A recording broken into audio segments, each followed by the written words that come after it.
Okay, so I'm going to repeat yesterday's session since we weren't able to complete it. So today we're going to do a basic indexing practice.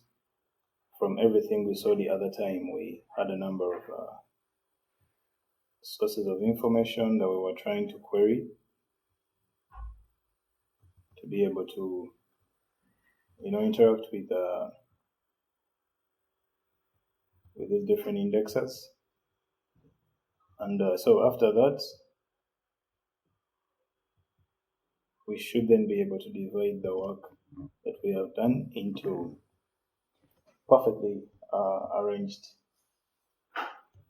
programs, React applications into pages essentially. So essentially what we're going to be doing today, we're going to be getting a user address and then fetching its token balances and transaction hash, and also even connected wallet, rather a wallet that a user will enter, and then we get just the same for the same account, the token balances and transaction hash. So for us to be able to do that, we need a number of components. We need to have wallet libraries that allow us to connect these different accounts. We need to be able to route. We need to configure the libraries. We also need to configure API endpoints for us to be able to interact with them. Okay, so for the very first thing we will do inside our folder, the folder cohort 2, where we'll be doing the test application. I'm going to create a folder called indexing practice. I'll call it indexing test perhaps. So I'm going to create a folder. This is the keyword for the command for creating a folder. Then I will, this is a different one. I will open it in command prompt. I think this is actually PowerShell. Let me confirm. Oh, it's PowerShell, yes. So I'm going to open it. It's called indexing test. And then inside indexing text, I'm going to create a React application using the command like we saw in the previous session, which is npm create using Vite at latest. So this will create an application using Vite, and I'll call it indexing test, and I'll be using React with SpeedWeb compiler, so it will install the components and the packages that I need for the React application to start. So I'll open it here. It will open at that port, hopefully. And as we wait for the packages to install, we can go back and review the application framework and how it's going to look like. So for wallet connections, we're going to be using these libraries, Ethers.js and VM. For routing, we're going to be using a package, an npm package called browser router. For library configurations, of course, it's just configuring these libraries. Okay. So, well, to go ahead, so I'm installing packages. It's installing packages. Let's give it a moment. Meanwhile, when I go back to the project architecture, like I was saying, I'm going to be using browser router for routing. I'm going to be using Ethers.js and VM for wallet connections. Then these are just configurations that I will do. So essentially what I will do for page 1 is more or less the same thing I will do for page 2. The only difference is I will have to put an input field where the user can enter the address that they want to query. Excuse me. So my application is live, and I should be able to access it on this this socket.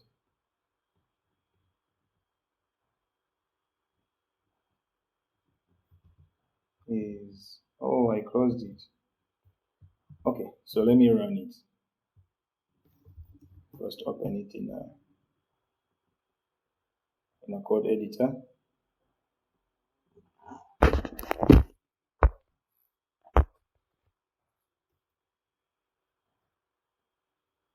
Okay, so this is the application, the code base of the application itself. So yeah, I have app.jsx here, and this is the entry file into a React application. So like we said the other time, everything that you put inside here, it is supposed to be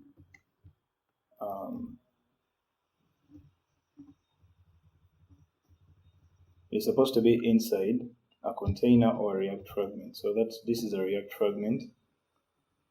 Anything you put inside the return statement, and I prefer to have it as a container, and I will explain this probably later when you're trying to style the pages. Okay, so I'll put a heading here to represent the application that we're going to be building. I'm going to call it indexing test perhaps.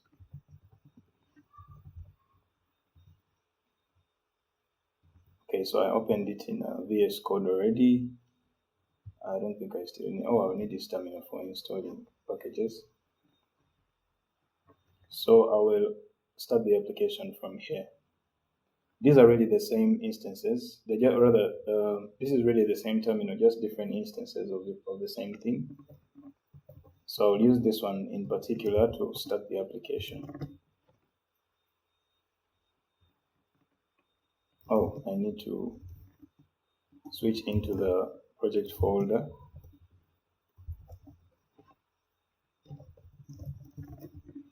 Okay, so the application is on now. When I check, it should be able to show me. Yes, title. So I'm going to be connecting with MetaMask.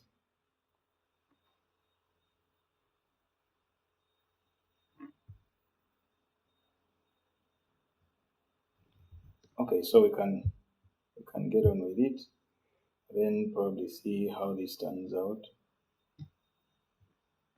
A little bit slow, but I hope it works in time. Okay, so now the next thing we're going to do is probably create the different pages that we're going to need, but I'll start with a header component. So what I need a header for, so this is the title, but I want the header to be at the top here, so that I can always access it on all the different pages of the React app. And that's what I'm going to do. I'm going to create a component called header. I'm going to put it in a special folder called components.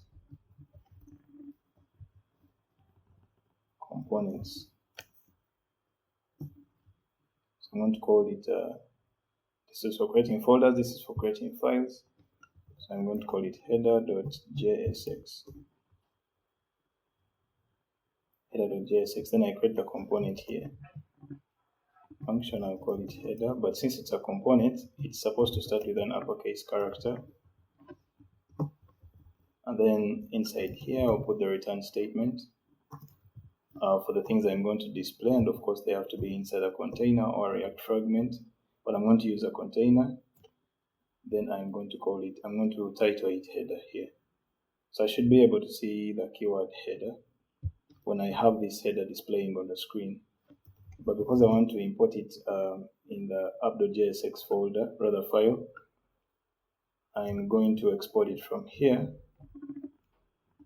So what component am I exporting? Header. I'm rushing fast through this because I remember we actually looked at it, so there is nothing new from what I'm actually doing, but if there's any question, you could please come up and ask a question. Now when I come to app.jsx, I would have to import header here first for me to be able to access it. I'm importing header from, okay, it found the link for me. From where app.jsx is, I would have to go into the folder components, which is in the same folder as app.jsx, which folder is src. So from src, which is the current directory from where app.jsx is, we get into the other folder called components. Then inside components, we find the file header.jsx, which contains the component header. Now I'm going to put my header here. Like I said the other time, components are imported into other components with a self-enclosing tag syntax. And when I come up here to the browser, I should be able to see the header reading here, but it exists in a special component. And if I want, I can even style it using inline CSS. So maybe I could change the color to something, maybe to red.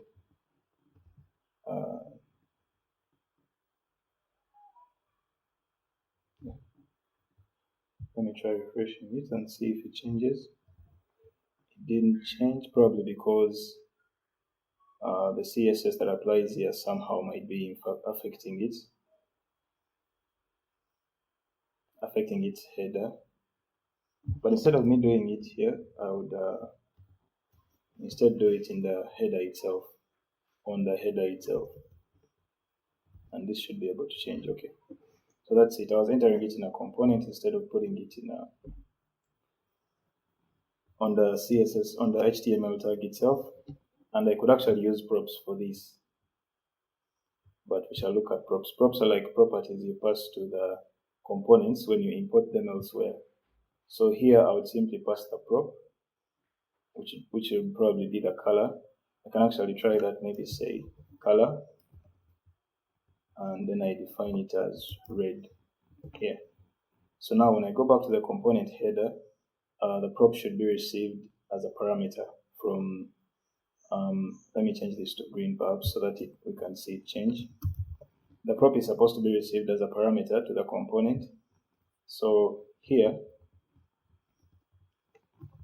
the parameter props, maybe I could just say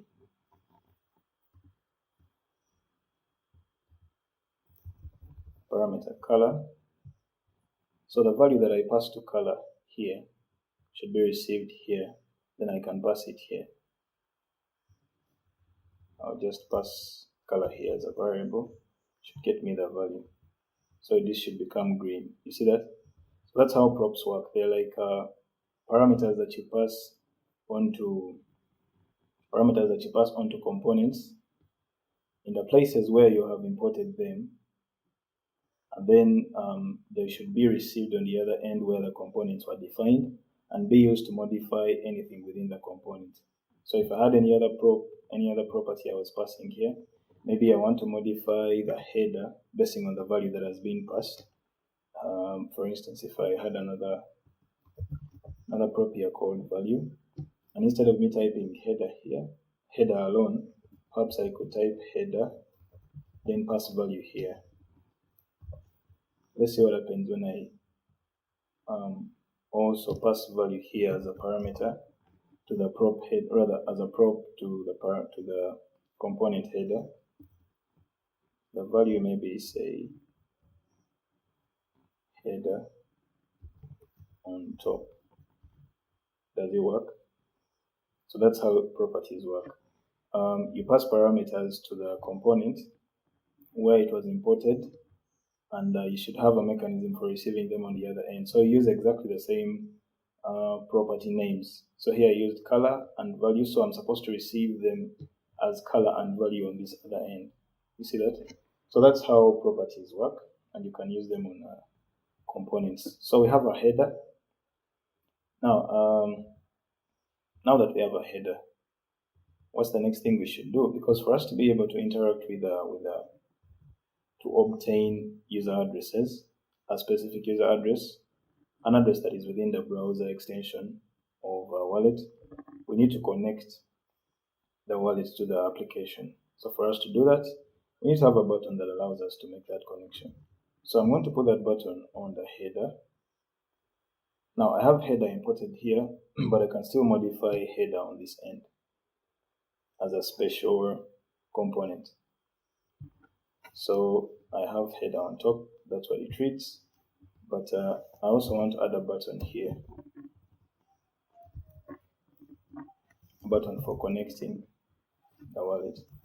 I'll call it connect wallet. You can see it came to the bottom because of the way React arranges components or React arranges elements.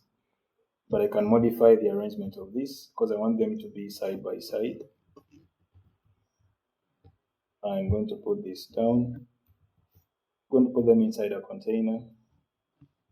So I'll move them so it's very visible, the hierarchy. And yeah, that's the hierarchy. Then when I style them here, inside here, I can change the display format for them to be flex. So what flex does, it picks elements that are arranged vertically and turns them into being horizontally aligned. So that's exactly what it does, as you can see. Header and connect wallet are now side by side, but I could also style this so that its background is something more accentuated. I'm going to make it probably, let me change the color now to white,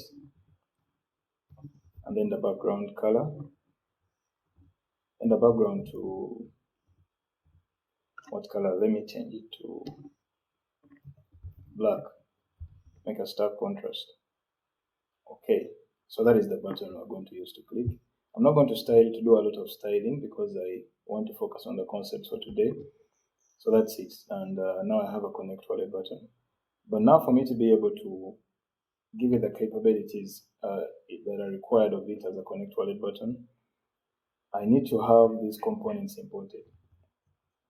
For wallet connection, I need ethers.js and VM. So I'm going to import them as npm packages, and the command for importing anything from the npm registry is npm install I for short, and then the component names, the package names. So specifically, I'm importing ethers and VM.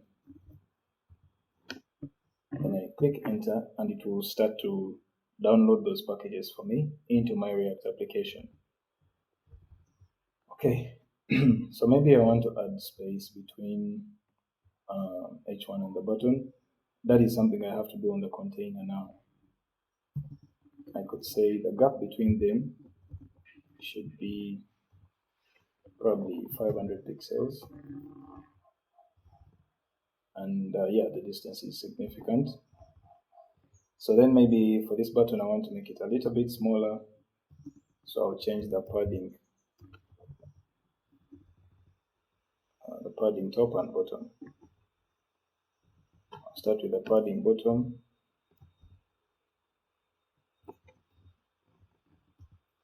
Maybe I want padding bottom to be 12 pixels. And padding top to be still 12 pixels. Let's see what that looks like. Does the button change? They didn't change. Maybe let me make it 6 pixels, and these two 6 pixels. Still looks relatively the same. Yeah, but I understand. Maybe we need to now just change the margin.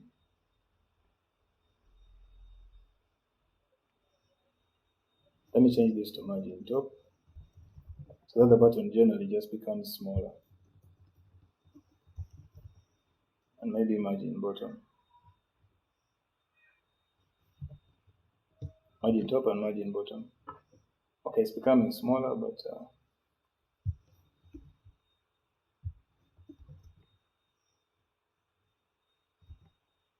oh, the margin has to be larger, of course. Let me make this 15, 25. Hopefully that's good enough. I'm trying to make it a reasonable size. Yeah, can work with this. So when I click it, it should be able to prompt my wallet to open. But let me first make sure this wallet is actually open. so that we don't grapple with it when we start to need it. Oh, it's actually open. So we have our wallet connected already. Let me first disconnect it.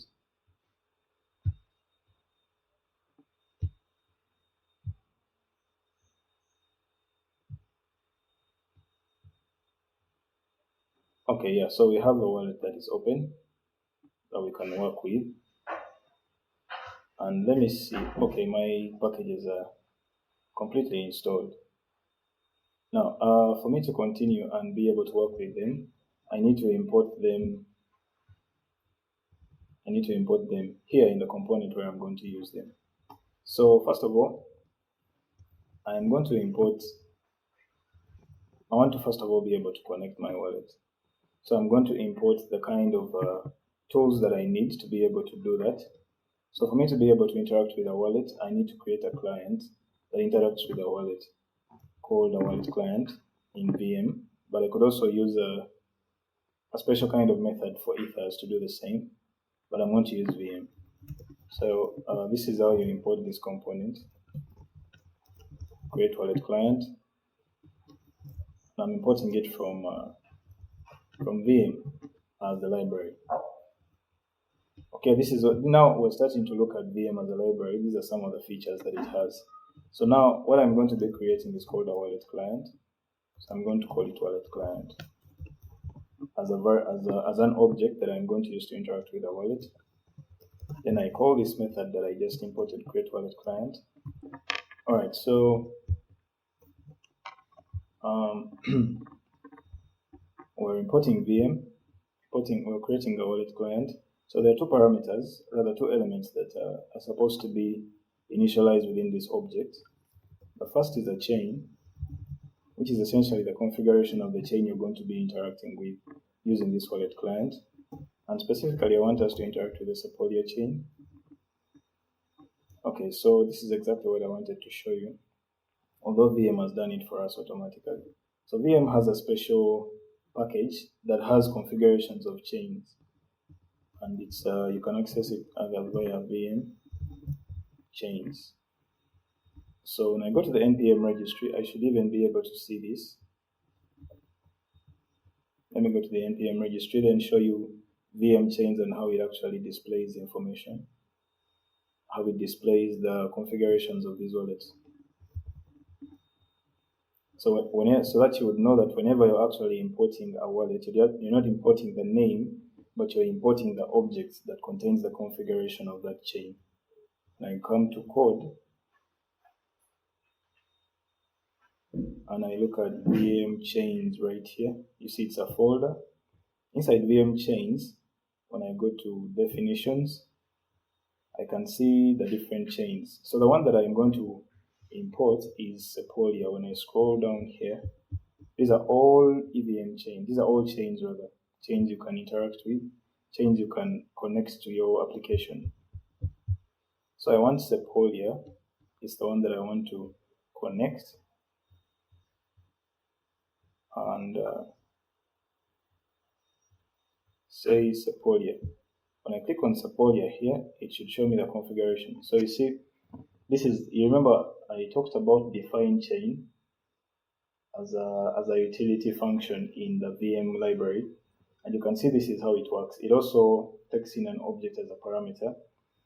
And one is the chain ID, one of the elements inside the object, the name of the network, the native currency, the name, the symbol, and the decimals, then the RPC URLs, then the block explorers.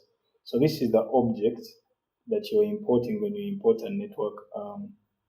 When you import a chain, every time you're working with a VM library, you're importing this entire object, not just the name. That is why you actually import it from VM chains. Every chain that you're going to interact with.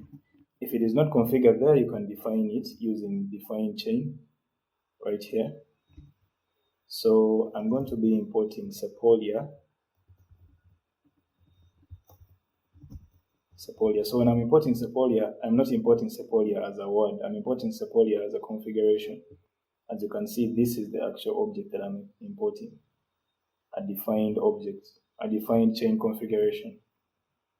So chain is one of the elements of this object, and then the other is transport. So the other time I was talking about transport, and I said there are two major types of transport that we can use. It is simply the mechanism with which you're going to be interacting with a chain, with a blockchain, either through your wallet or through the HTTP protocol. So if you're going to use the HTTP protocol, this one just gives you access to interact with the chain through the RPC, but particularly to make static calls. That means requests that are just going to fetch data from the blockchain and not modify the state of the blockchain through transactions. Okay? So for us to be able to interact with the blockchain in a way that allows us to send transactions to the blockchain, we have to use a custom transport.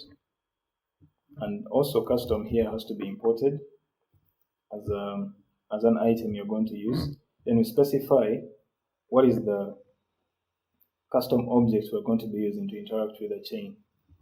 So we're going to be using the window.ethereum object, which is an object that is injected onto the browser object model, which is of course is interfaced by the window object.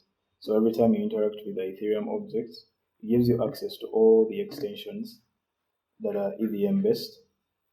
And this is what happens when you import a wallet extension. It has an interface for interacting with it within applications, and it is this Ethereum object. So this object has an interface that allows you to interact with these wallets directly. They're external applications, so you need an object, some kind of mechanism for you to be able to access them within your browser applications, and it is through this Ethereum object. So this Ethereum object is bound onto the window object, which represents the browser object model. And yeah, that is how you can access your wallets through your application. So now that I have a wallet client, the first method I'm going to use to interact with the wallet is the one that requests account from the wallet. So I'm going to define this inside a function that the connect wallet should call, so that when I click this button, it makes a request to my wallet to give it to the wallet to give it access to accounts and connect accounts to my browser application. So I'm going to define that function inside a component here, but I can as well do it outside and call it connect wallet. So it's going to be an asynchronous function, specifically because I'm interacting with an external resource. And because of that, I don't know when the resource would respond with an answer, but I want to only continue execution after I make this request when the response comes back to the application. That is why I have to have a mechanism of awaiting on the response. And through asynchronous programming, with the asynchronous function, we can do that.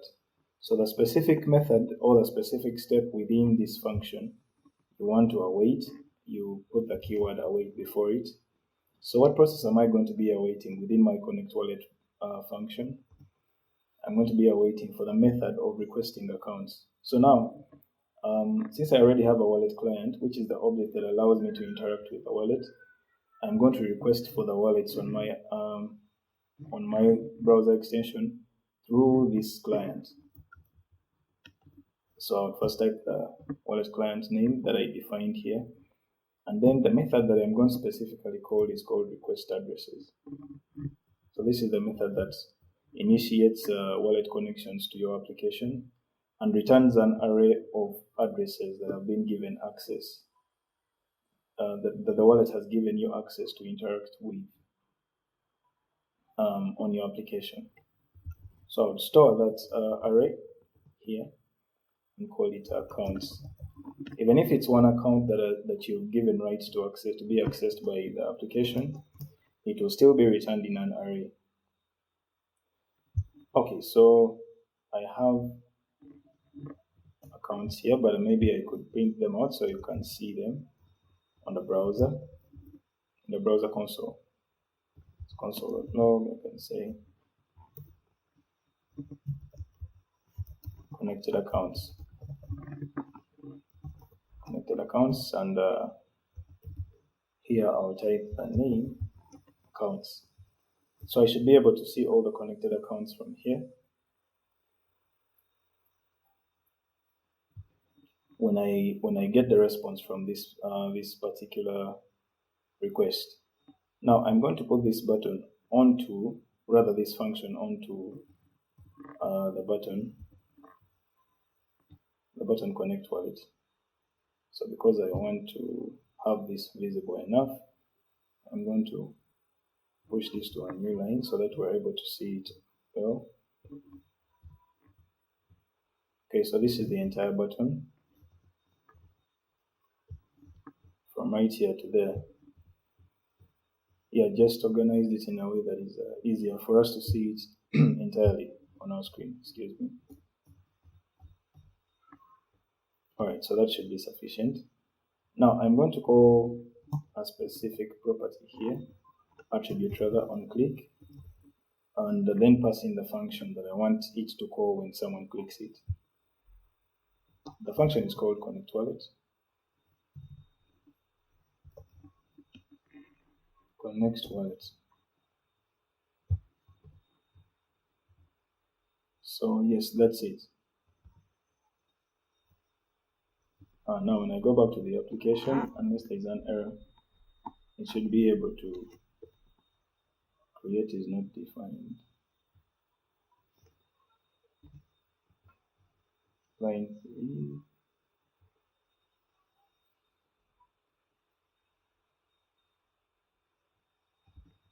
Let me refresh it.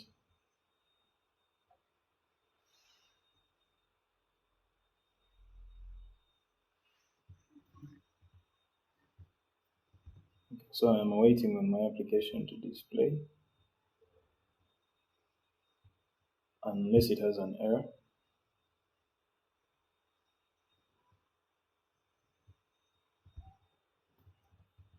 Let me see, is it running?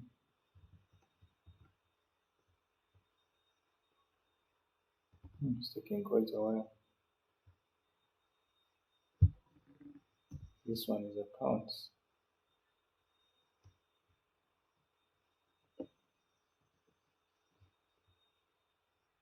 Accounts, okay. So I have the connect wallet button here, and when I click it, you see it prompts my wallet to open up, and over here I should be able now to connect my wallet. Someone asking a question.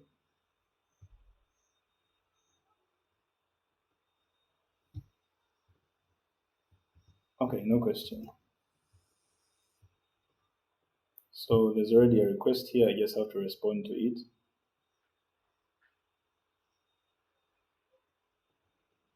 Now I can change the permissions here and choose what specific account I want to connect. So I want to connect this one called HardHat, and then I want to connect only the Sepolia chain on this specific application. So I can disconnect everything by coming to the select all checkbox, then selecting everything at once, then deselecting everything. So I can then come and specify that's just the chain that I want to have connected. And for me specifically, it's the Sepolia chain. Let me look for it. Where is Sepolia? Sepolia is right here. So when I click on it and update, so now I'm going to connect only one account and only one chain. Okay. So when I click connect, after it has given me access, it will display the application file icon here, which you can see for now is the Vite logo, and it displays it here. Then it even shows you the chain on which it's connected. So down here, I set it up that it should display the connected accounts. So if there were two accounts, it would actually display them as well. Okay, so this is the account that is connected. And later on, we'll see how to actually set up a disconnect button. But now that's the very first thing we needed, to have an account that we can interact with. Now with this account, we should be able to query the transaction information of this account. So we connected the wallet and we have the wallet address. So probably let me come to app.jsx. Now what I need to do, let me first actually work in the header, and I'll shift everything as I want it to be. Now that I have a connected account, the next thing that I'm going to do is just a moment. Okay, I connected the account, then got these values. Alright, so the next thing that I'm going to do is now make a request to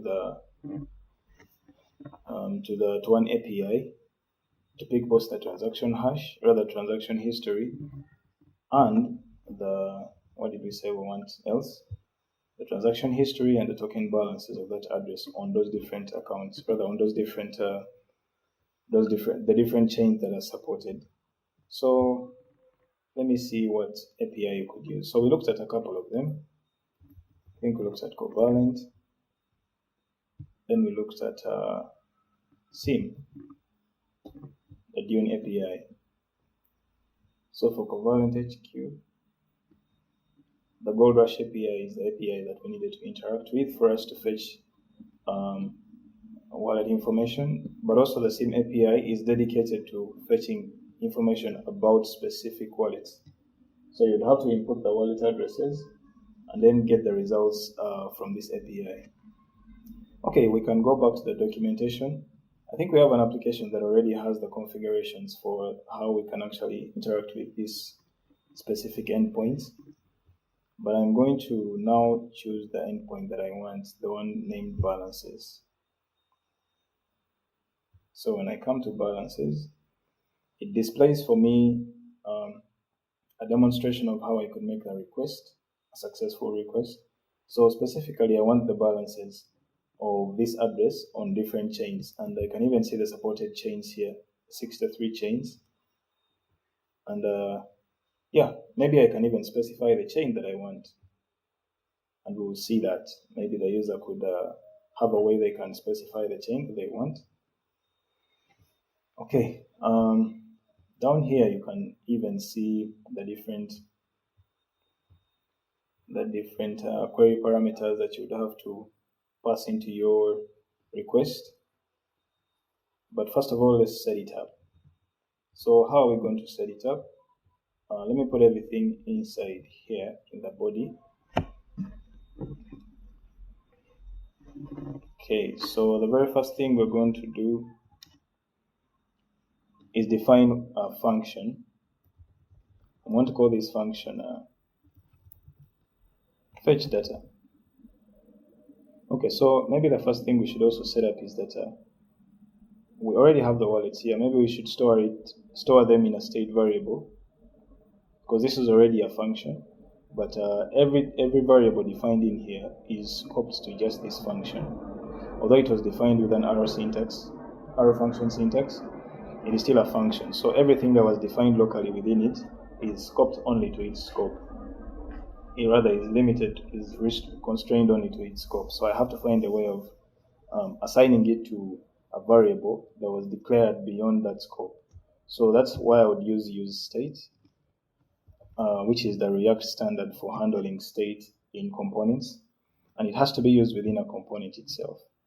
So I'm going to define a state variable here and call it accounts. Maybe accounts with an uppercase A.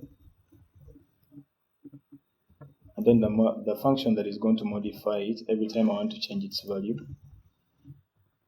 then use state. So that's the syntax for declaring a state variable using use state. But I need to also import use state here from the React package.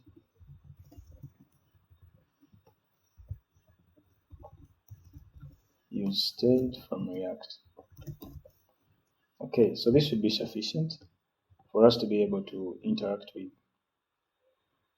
to obtain and store the accounts there. So it's going to be an array, but I just have to call this method set accounts, and it will pass the value to that state variable accounts. Now, inside fetch data, as a function, I'm also going to define it as an asynchronous function because I'm going to be interacting with an API. So I don't know how long it will take to respond. That is why this function has to be asynchronous, because we need to wait on some responses from the API before we can continue execution below those the lines where those requests have been made, but it depends on the results, which we have to await. That's why I'm defining it as an asynchronous function. So inside here, I'm going to configure my fetch request, and let me put it here like this. So I have to use the fetch API, and the syntax, as you remember, the very first parameter is the path, and then the second parameter are the options that would go along, that would you would configure along with the fetch request for you to get results from that path. So let me first put the path here. So this is the path for the API request we're going to make, and I will also talk about query parameters. So there are three sets of parameters that are very critical excuse me, when you're making a fetch request via the HTTP protocol. One of them is a path parameter. So path parameters are directly within the link itself, within the path itself.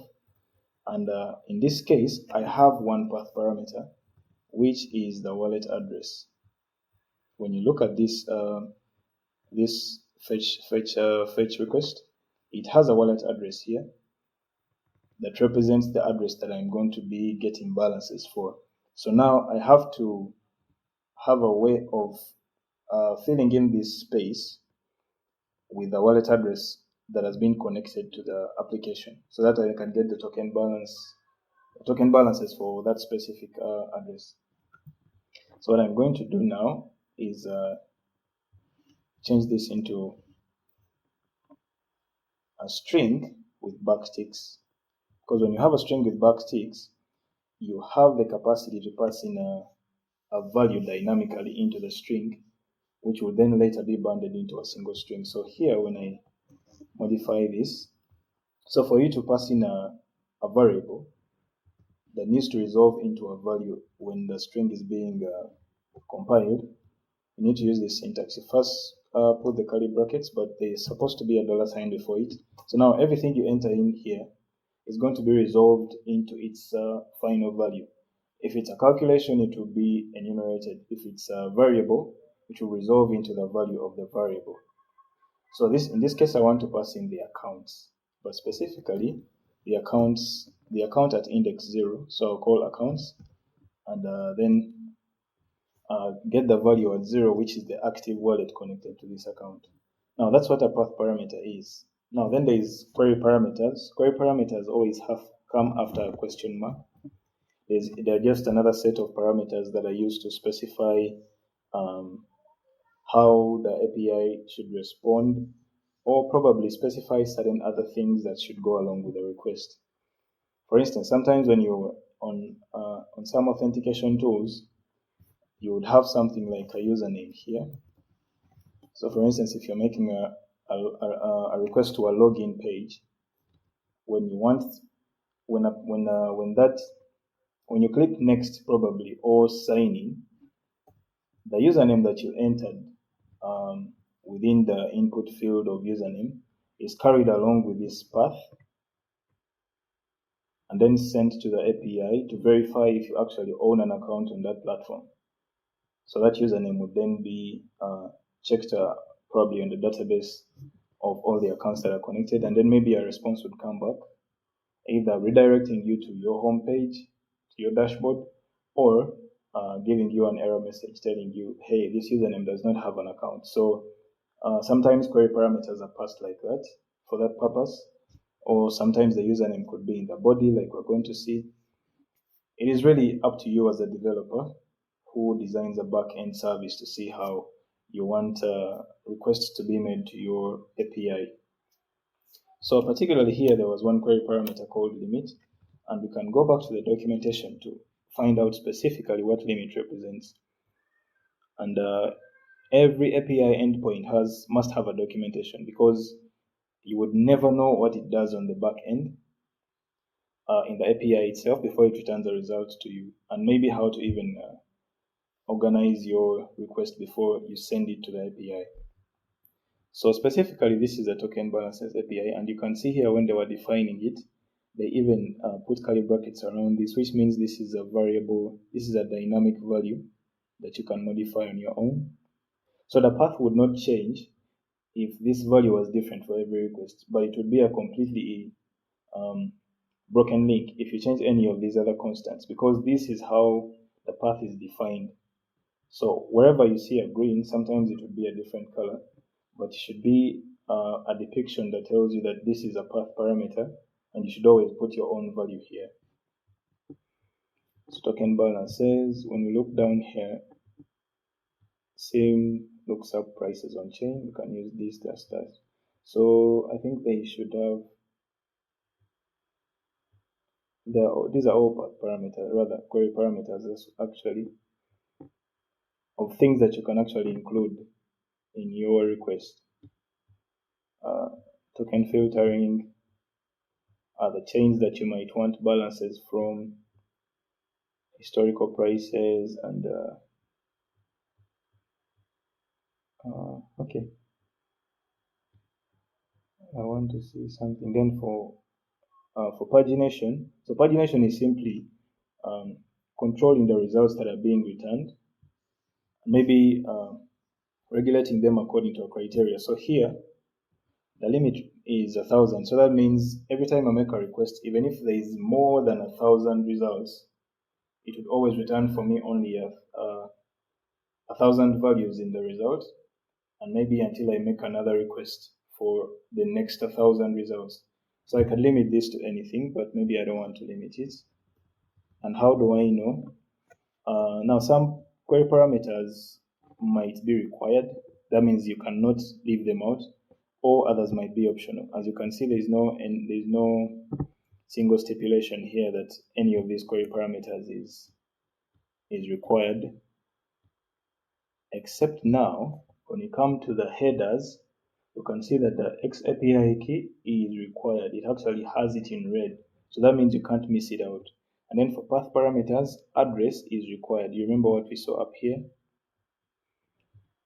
This path parameter is required. That means you cannot make a valid request if you haven't filled this space with a value. And as well, if you haven't put this header, XSIM API key, going down, the path parameter is required. The header, this header element is required. Query parameters, none of them is required, but there's a definition of what they each represent. Filters here, how you can filter your results, it says specify ERC20 is on native, the asset class, are they stablecoins or anything else?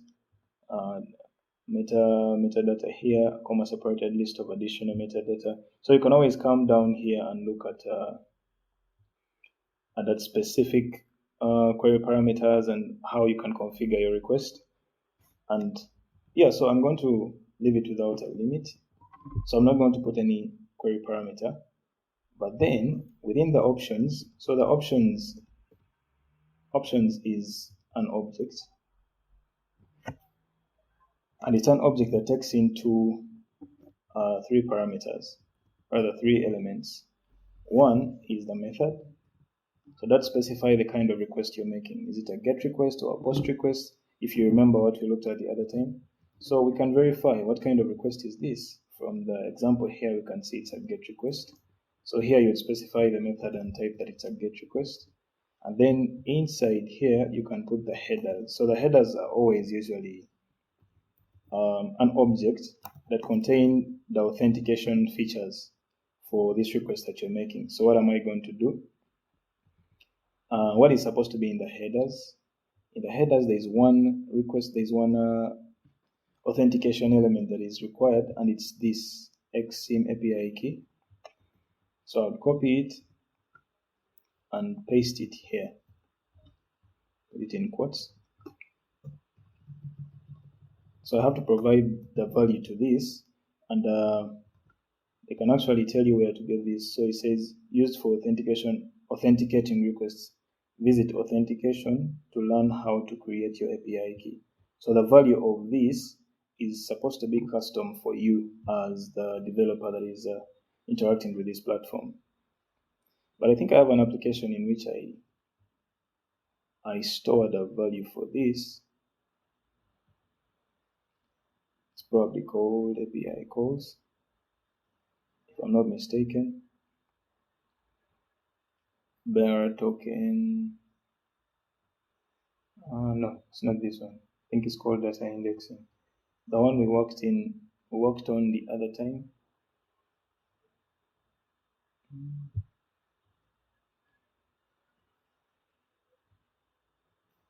Okay. Just a moment. Let me get back to.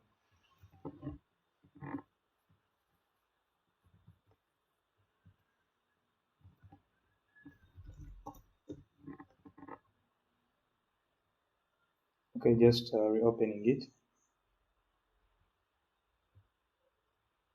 API key. I think it was called data indexing, so that's what I want to open. Division. Yeah, it's right here.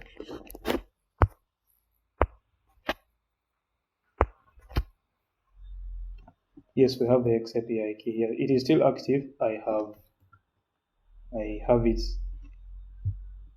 Excuse me. Let me get back to our application indexing test. So yes, now here, I hope my app is still active. Is it running? It's probably shut down. Okay, I just need to restart the application.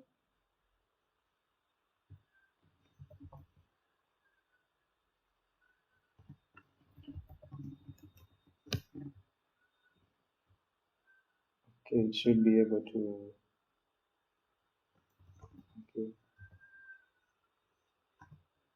indexing test. I should be able to run.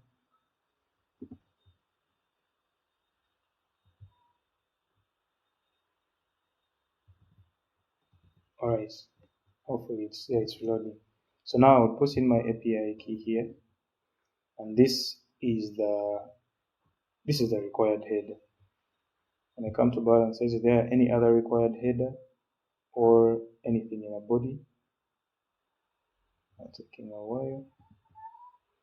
So the only required parameter in the header, element in the header is this, and we don't have anything in a body. So sometimes we have another element called body.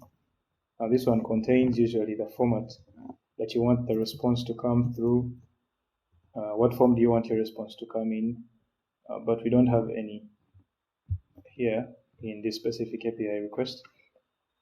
But since this is interacting with an external service, we have to await it for the results to come. Then you can move forward with the rest of the operations. So it would return. This would return a data stream,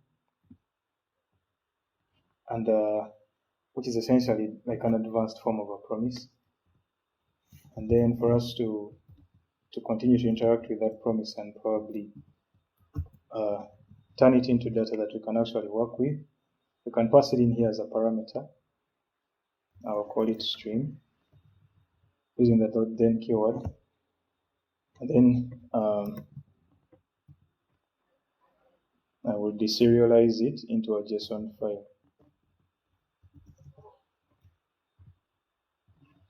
Okay, so this will deserialize it into a JSON file, and then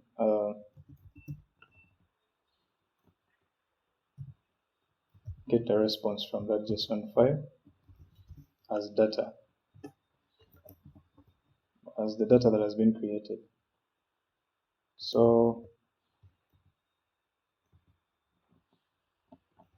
okay, just a moment. Then here I want to print the result so that I can first see it, then we can work with it.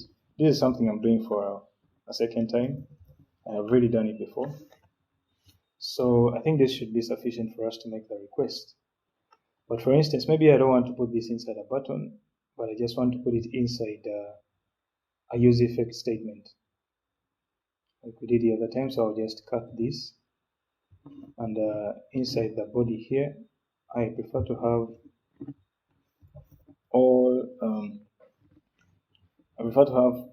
all React hooks at the very top of the component, then the rest of the functions below that. So use effect is a method, takes in callback function, and then a dependency array like we saw the other time. So inside here, I would have defined this function, and then just after I defined it, I would call it or invoke it. So it closes right here. Then I'll call it within the use effect statement, fetch data, for me to be able to see these results on the console. So I'll make my request now.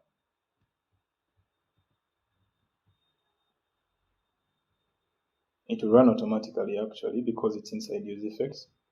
Since use effects only runs uncalled promise.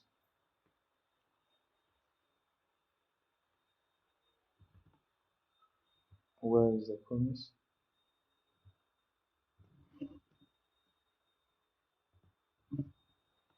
Okay.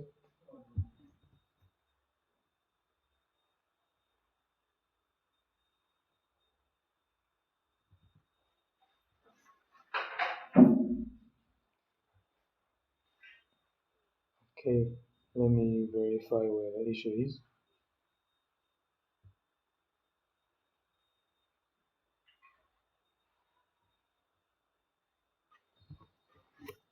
All right, take a look at this.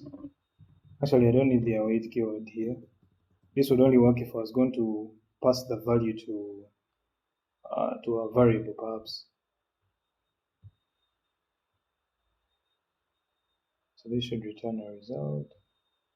Header 19.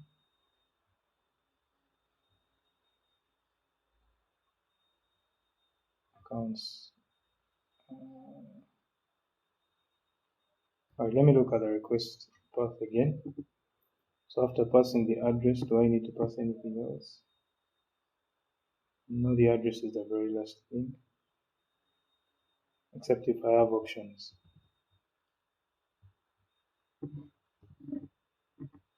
Okay.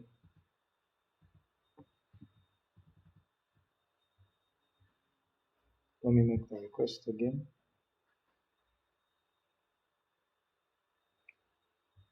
Okay, probably because I have not connected a wallet. Yeah, I think now I have a wallet.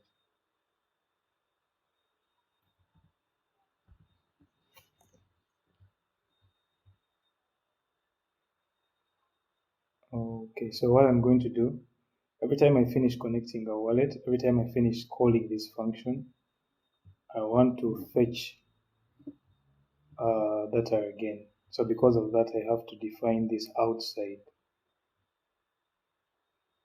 use effect, so that I'm able to access it even in the other function, connect wallet. I'll put it above here.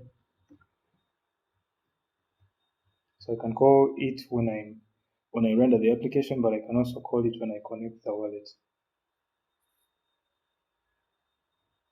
I can call it here. Fetch data. So that I don't end up missing out.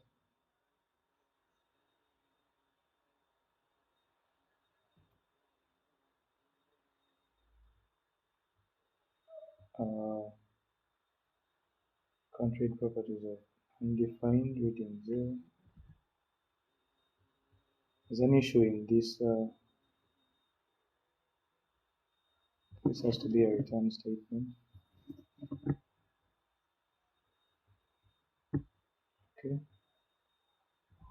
Yeah, let me verify that now.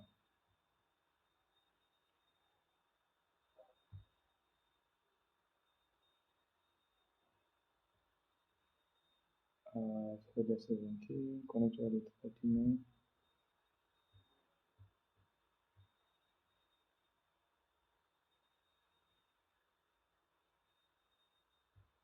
Okay, let me see what the issue is within this function. There's a path.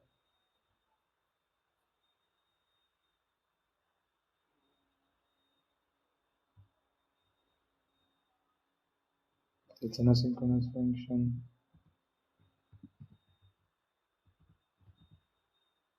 Someone asking a question.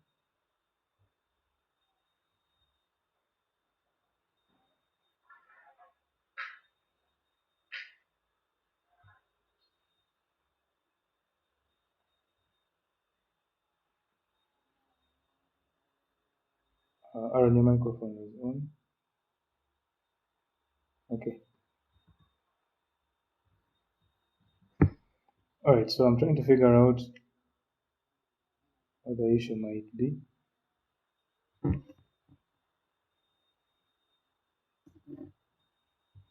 This is a string, so it has to be like that. At index 0. Okay, for now, perhaps let me call fetch data only when I'm connecting the wallet. Then I'm going to modify it in a certain way so that it always checks for active wallets before it can make the request. Fetch data 1771. Where is the error? EVM balances.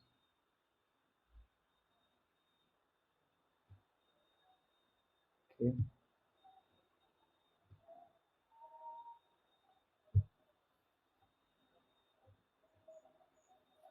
There's a data stream there. Let's move the data, then yes.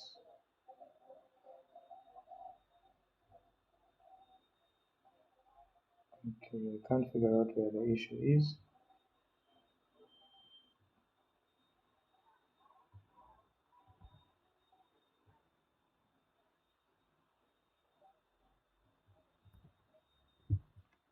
Everything is saved.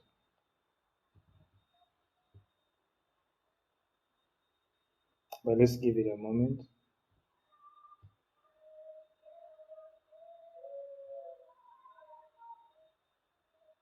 Okay. I don't know what the issue is.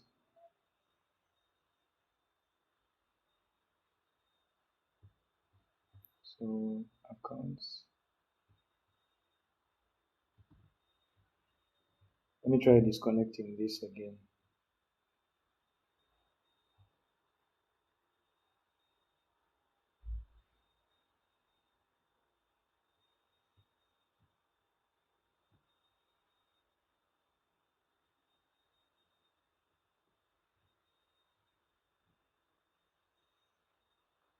Okay, so I don't have any accounts connected. Now let me attempt to connect again. I should put a disconnect button here so that we're able to connect from within the application. So I'll just click connect. When it connects, it gets me the results. So I don't know what the issue was. But here are my balances. As you can see, I think I should remove this. Maybe make the request again now. Okay. So I have a set of balances here. As you can see, I have an entire object that has been returned.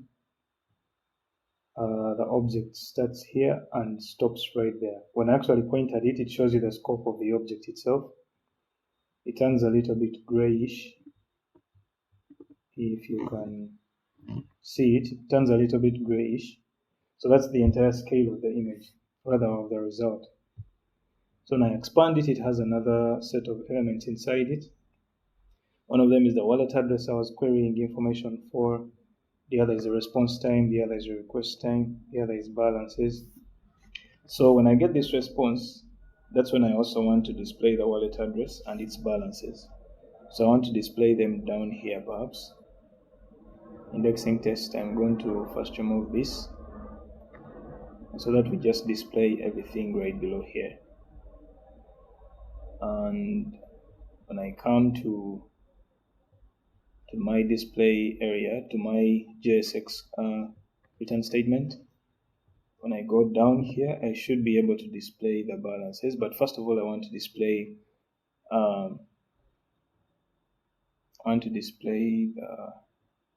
so I'm passing the entire object, by the way.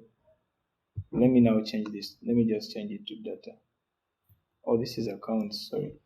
So let me define another state variable here for the data. Set data.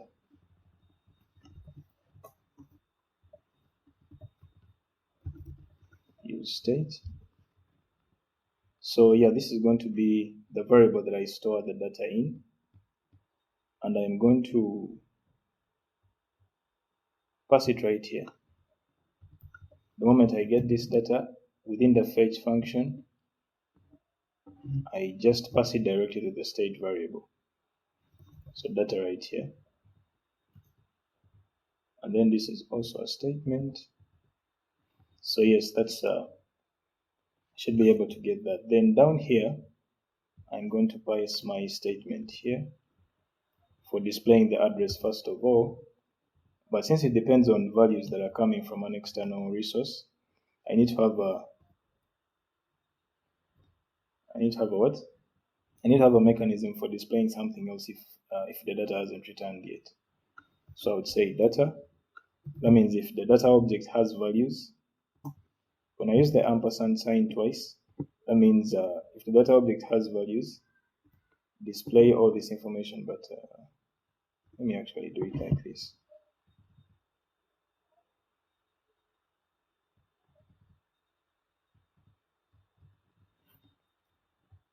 This is just a short form for what we were doing the other time. What I'm saying in this case is that if the data object has something, has values, or it's not undefined, display data. Just a moment. Let me first do it normally, then we'll come to this.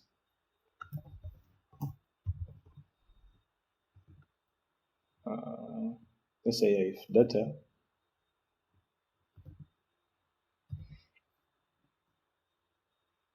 is not undefined, we will display here. We will display heading 3, perhaps, and H3 that represents the address. So I'd say data. Then when I come back to my object, I should be able to see the arrangement. Don't worry about the errors, it's because I'm still trying to find how I should arrange it. So inside this request, this object that has been returned, when I click on it, I can even see the other objects. But there's a specific method called wallet address, a specific property called wallet address. That's the one that I want to access, because it's the one that has the value I want to display here. So I'm saying if data is not undefined, display the wallet address here. Otherwise, display loading. We looked at a mechanism of how we could define something like this with a loader. I think we did that the other time. So that's it. When there is no data yet, it will display loading. Let me refresh this.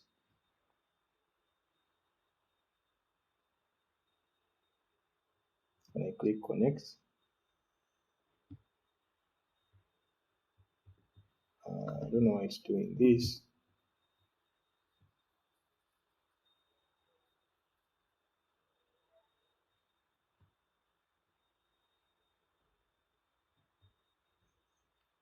Let me disconnect it again. So I think I should work this out in a few minutes, but for now,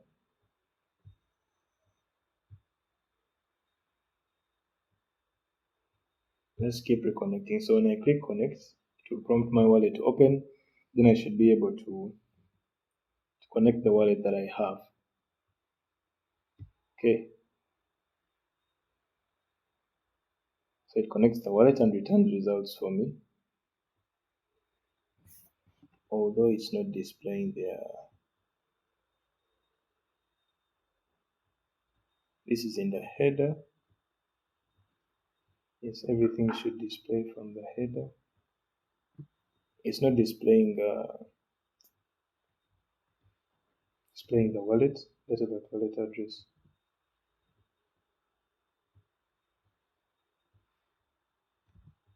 Or maybe let me just use the accounts.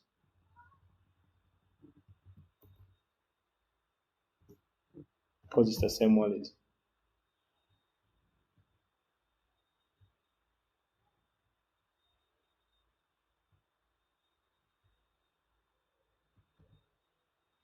Okay, I will see what the issue is.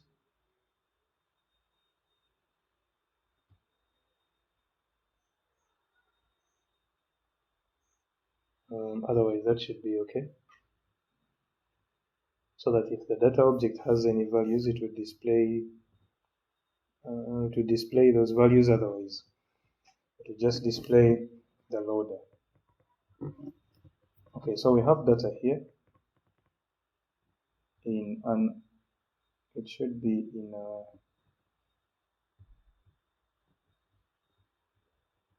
So right here in an object. Now I want to display this data on the interface. So I have balances for up to 133 chains. This is a lot of chains. All these chains now, I have balances of each of all these chains, different tokens on all these chains. But maybe if I want one specific chain, I think we had a query parameter for that. Query parameter was chain IDs. Then I can specify them by their chain IDs. So this is base and this is Ethereum mainnet. I'll take just these two still. Then put it as a query parameter here.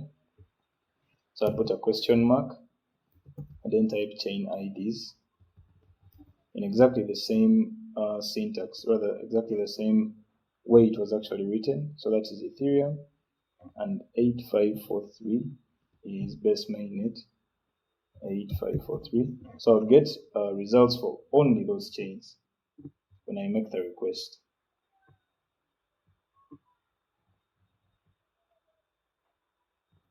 Okay. So I think you can see now, I have balances for Ethereum mainnet only. I don't have any balances on base for this specific wallet. But maybe I could connect a different wallet and we see what happens. So I'm going to disconnect this one.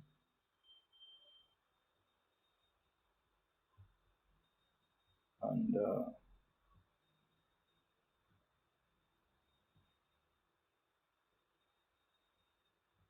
so when I click connect again, I'm going to connect a different wallet this time and we see what the balances will look like. So instead of me connecting Hardhat, I'm going to connect another wallet, one called Substrate, then remove this. And yes, then send a request. So immediately I connect, it makes the request and gets me results. So it got me results for ETH mainnet still and a specific amount in Way for these tokens. When I click on each of them, I should be able to even know what token it is. There's a token symbol for that token. I don't know what token that is. And yeah, that's the first. Then the second is this. Second is M2. Okay, let me look at the API again if there is any kind of filter I can make. So those are the balances that I can display from this query. So specifically, I'm going to first display the balances, or maybe the balances. So I have the balances and I have them inside data. I set data here in one of the methods, rather in one of the methods. Set data, I passed it. So I said when data is not, when the data has values, we do that. But since it didn't display, let me modify this to something else. So I'm going to say when the data object has values, when it's not undefined. Okay, maybe let me start with this. So when it's undefined, what should I do? When it's undefined, display something simple. Probably loading still.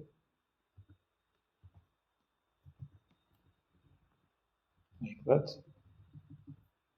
Otherwise, display something else. Maybe an unordered list of the balances. And that's what I'm going to do. An unordered list. Then inside this unordered list, I can call, exactly this token address, but I don't know if this is the actual arrangement. Let me just type it myself. I would say data.map. Then inside here, I would call a callback function to pass in all the parameters. So the first parameter, the first argument would be the element itself, and then the index. And then inside here, I would pass in a list item. So the list item here, I would have the element,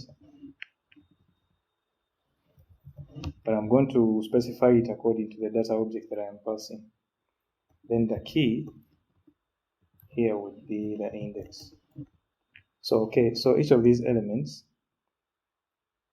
when I look at this, it is not representing an array as such. How do I know that? Because when I look at the data object that has been returned here, it is an object literal. So for me to be able to reach this array, I need to call the specific key balances. That is where the balances actually are. So I would say data.balances, then .map. That's when I'll be able to access all those elements. So inside each of those the elements of the array, there's all this information, but specifically I want to get let's say the value USD. So this was supposed to be token balances. Let me say amount, element.amount, because that represents each of the elements on the array. I should be able to see it here when I refresh.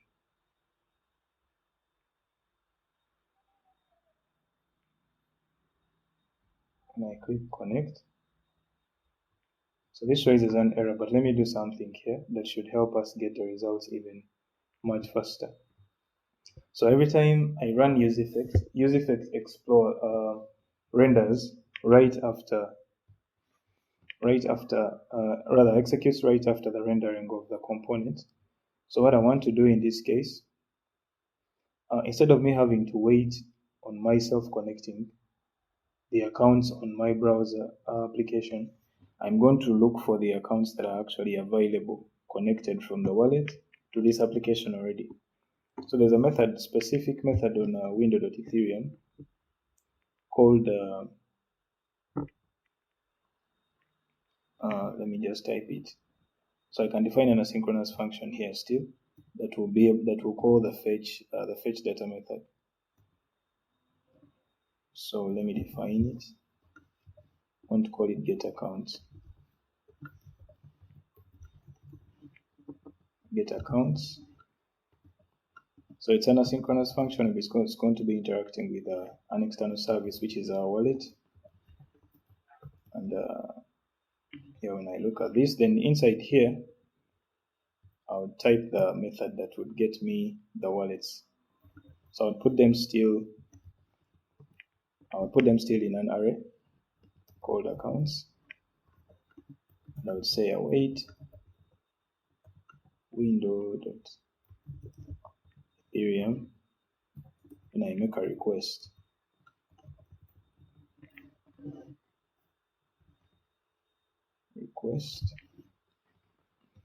So what method am I requesting for?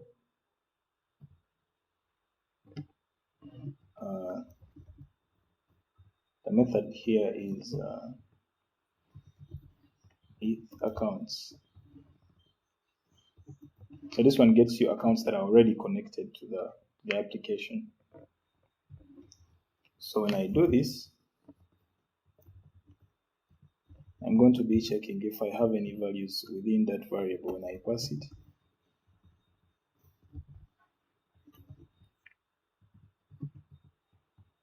I'm going to say accounts already connected. Okay, so this should get us all the accounts that are connected. Let me see if it works. Can test it out. If there is any connected account, it will get us results. Is it on the console or the method is not called? Get accounts. When I call it here, I should return a result. You see, it gets me the accounts that are already connected. So because of this, I would be able now to pass them into the state variable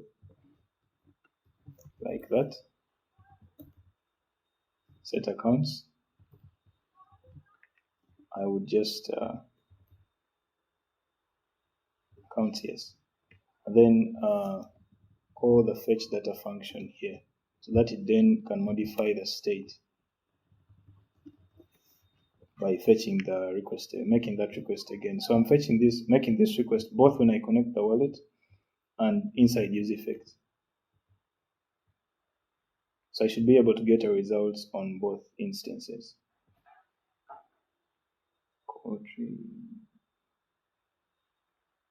Fetch data, get accounts. I don't know what it is with this error.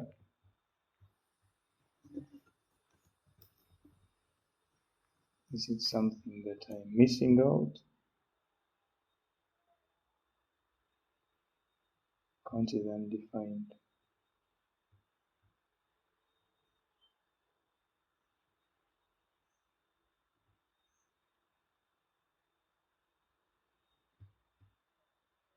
Okay.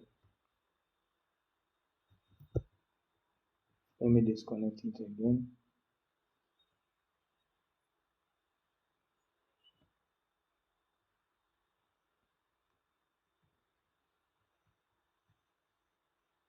This one isn't connected. It's this that is connected. So what I'm going to do now,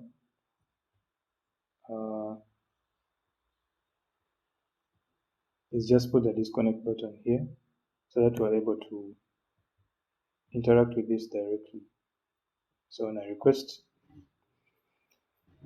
for accounts to connect, I should be able to get the results on the screen.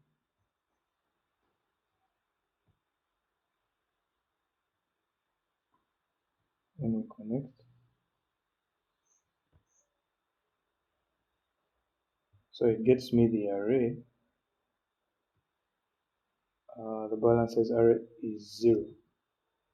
So I don't have balances of that account on any of these chains. Okay.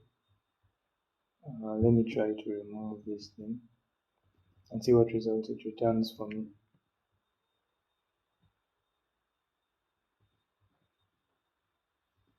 So it returns the results. Now I want to display the results, but I don't know why they are not showing. Oh, okay. You see what the issue is. Displaying far to the right because I put them inside this container. It should display here, right below.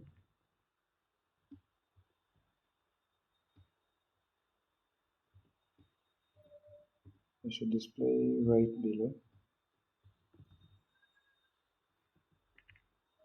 Okay, loading. So this should be okay. I put them inside this container and it has a gap of 500. So all this was going to the farthest right.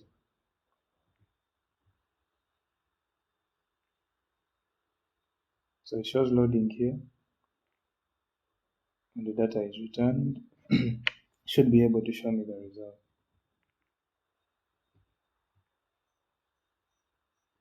When the data is returned, it doesn't show anything. Data.balances. Okay, this is inside the container.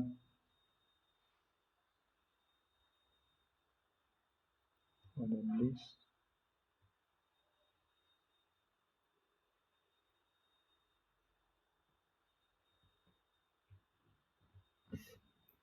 So I think it's because I don't have any balances. Do I have any balances? I have a set of balances here. Data.balances.map. Balances is an array. I should be able to see that information here. Unless if I modified something, which I don't see. Okay, let me also modify app.css and just remove it completely.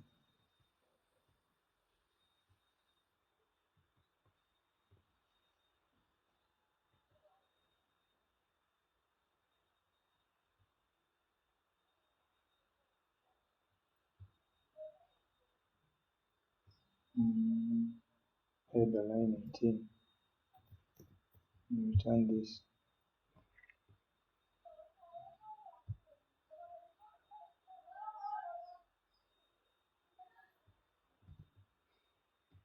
What is on line 18?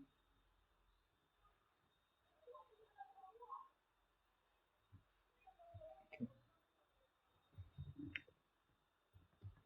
On line 18, I have this request. Method is okay.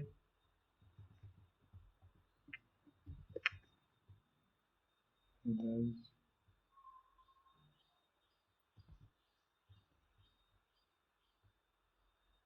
Undefined regions. Okay. Let me rearrange something here.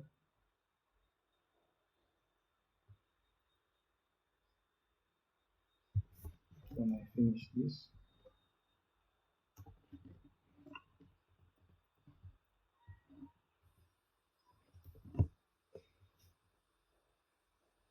set accounts. Okay, when I finish setting the accounts, then I should make this request, not before.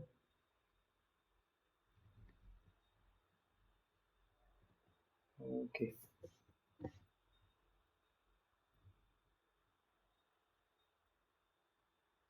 So I fetch the data after setting the parameters.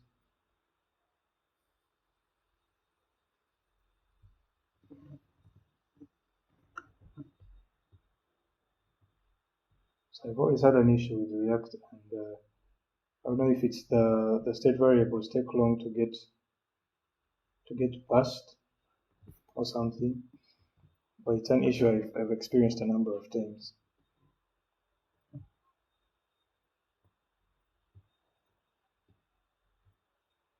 So instead of me putting it in the connect wallet button,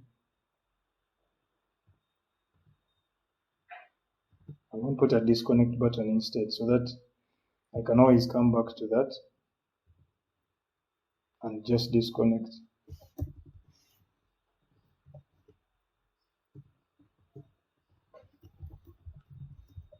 Okay, so I'm going to define the logic here for the disconnect wallet button so that I can move faster.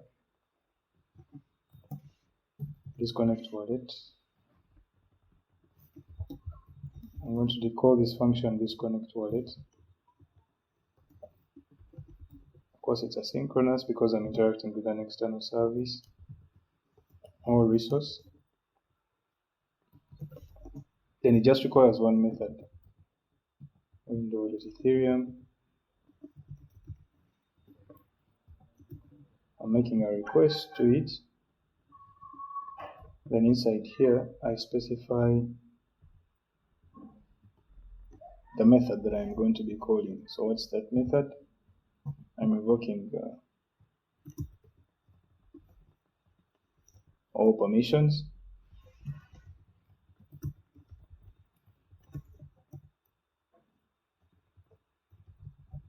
While I do revoke permissions, then I'll pass in the parameters. I think it's params.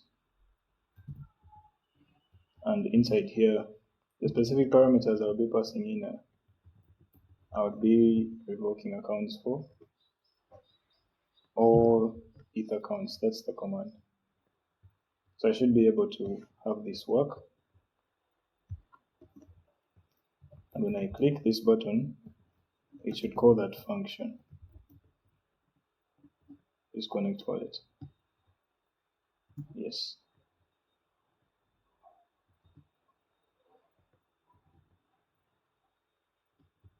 Let me refresh it.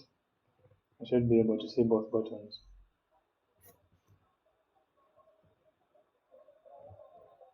Where's disconnect? They're both inside this container, so it should show the both of them.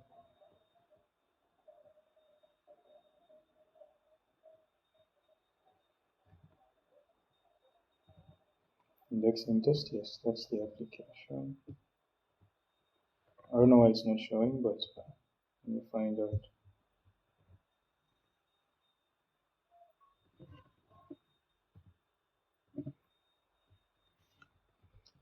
Okay. It's probably the way I'm arranging my application. Let me look at app.jsx. The header, value, and this.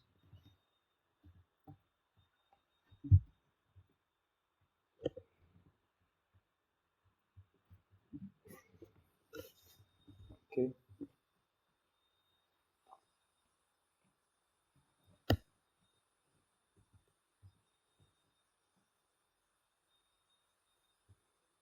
Header.jsx.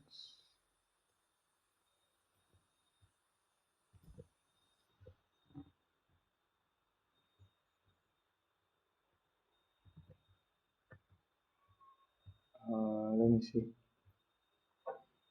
Try to style this exactly the same way.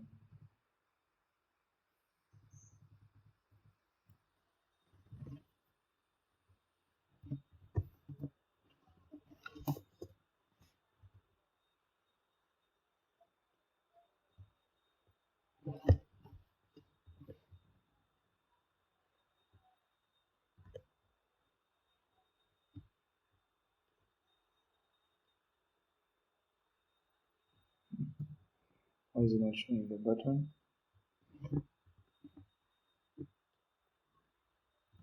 Oh, it might be far, far away to the. Sorry, it's probably far, far away to the. Yeah. So I have three buttons here. I'm going to disconnect. When I click disconnect, should be able to disconnect. And now when I click connect, it should connect again. So that's how I wanted it. They were just far, far apart. When I click connect, I should have my results and they should display.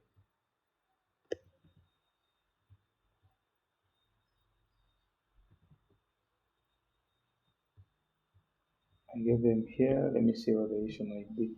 So what I'm going to do, instead of me struggling to display the data this way, I'm going to pass the entire array in the fetch function.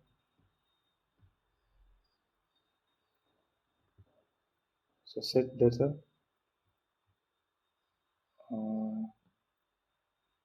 Maybe there's a conflict here. Let me do this.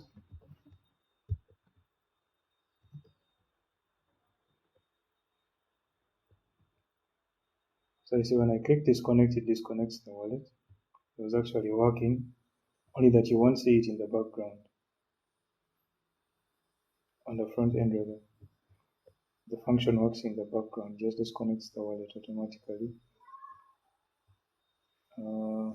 Yeah. So when I get the data, which is this entire object,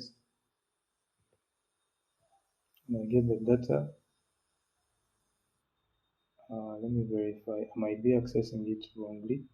So this is the entire array. It has an object balances, an array balances, which is an array of all these results. So that's what I want, but specifically I want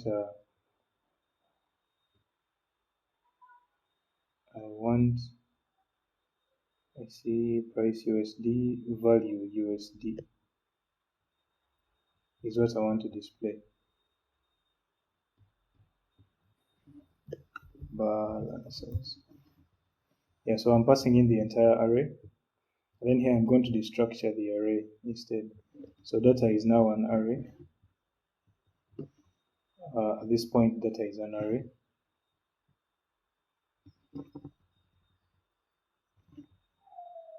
And an array, each of its elements has a value USD. That's what I'm going to display.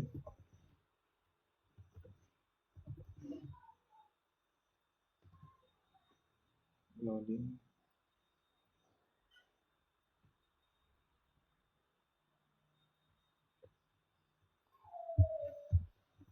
Yeah, let me find out what the issues. Excuse me. Let me disconnect and connect again.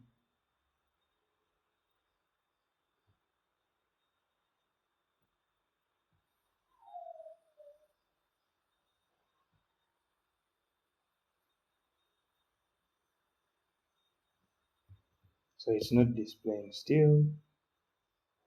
I don't know why. Loading shows, but the unordered list does not show.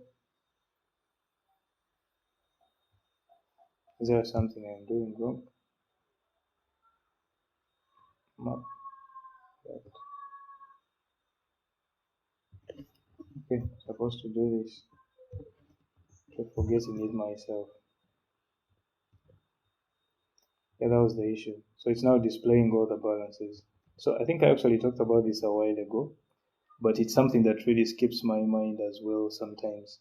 So when you're displaying components within a map function, when you use the curly brackets, it does not work.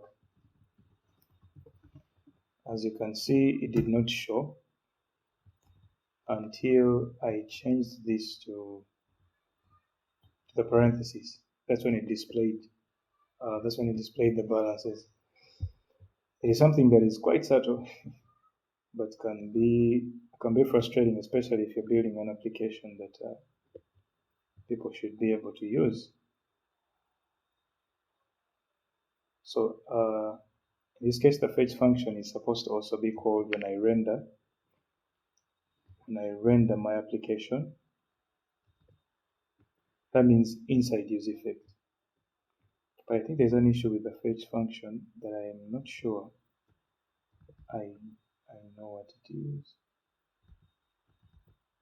Let's see. HTTP.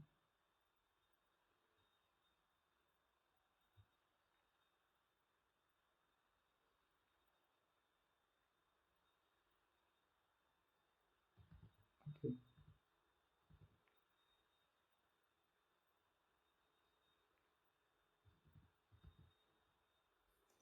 Maybe let me also catch the error and see. So I'll just do that. So that will help us catch the error that just in case something went wrong. Although it's supposed to be inside here. So that's then this ends there, this there, this there. So it's supposed to be here.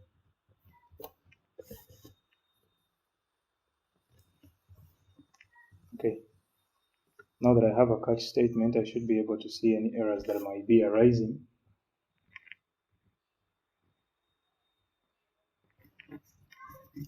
Line 18.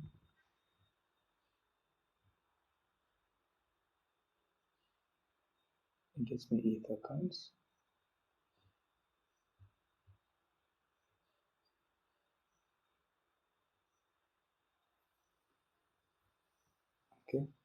So the issue is really arising from here.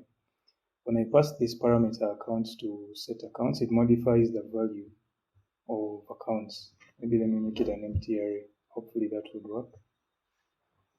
It modifies the value of accounts to the new value that it has picked from the browser, rather from the extension.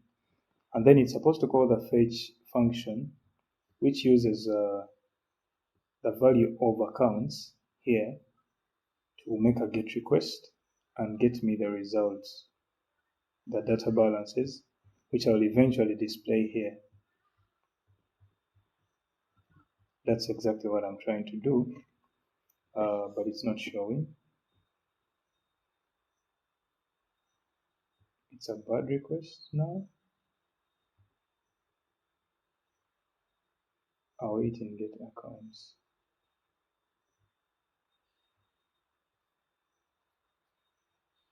Okay, I think maybe the API, the endpoint has an issue, but I doubt that. Balances, then that.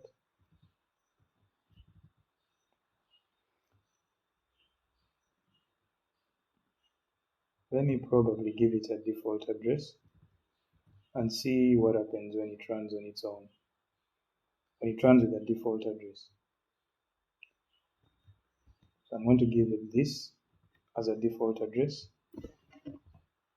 So unless something changes, it would always run the value, the price of this. And then I want to display the, okay. So it's now displaying the balances as well. But I can convert these to way if I want, rather from way if I want.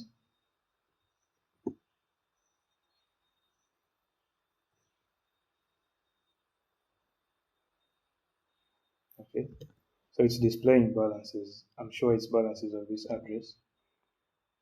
And when I click connect wallet, it now displays for me the correct balances. The ones from my own wallet, 808, an array of 808 balances. This is a very big array. All these are balances I have on different chains.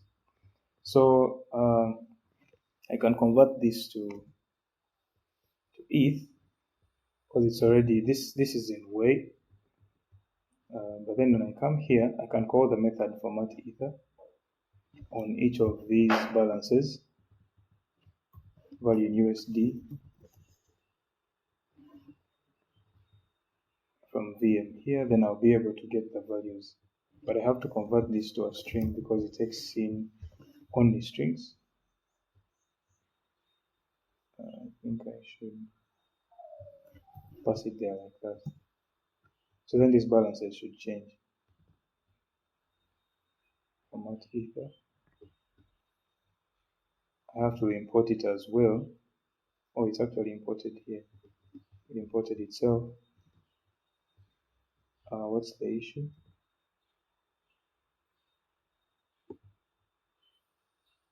The string is an issue. Undefined string. What is this method written as?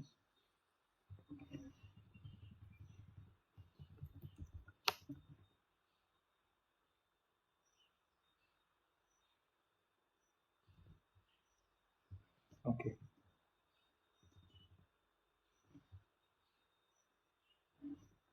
This is probably a big hint. That's why it's not working.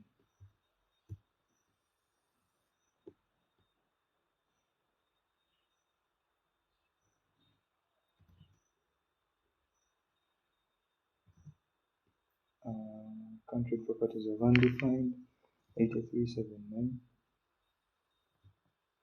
Formatting.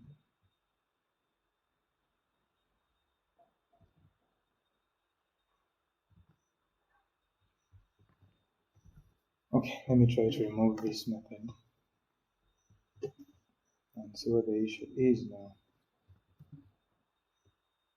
This should be able to work. Alright, so we've been able to get balances. I'm just Now trying to see how I can convert it into ether, because it's, let me first see what type is it. So in JavaScript, if you want to find out the type of a variable, you can use the type of keyword. So it would show me the types of each of these, they are numbers, which means I should be able to convert them.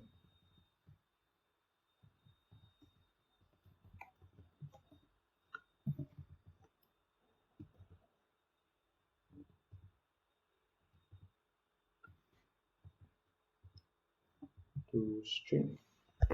I should be able to convert them.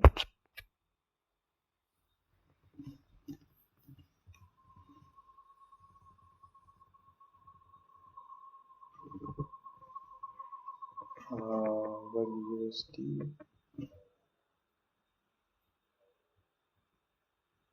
Okay, so let me first move on. So right now we have all these data bytes in the header. So if we had to move it to a different page, a specific page, so I'm going to define a page here, because this is our header. I wouldn't want to mix it with a lot of information.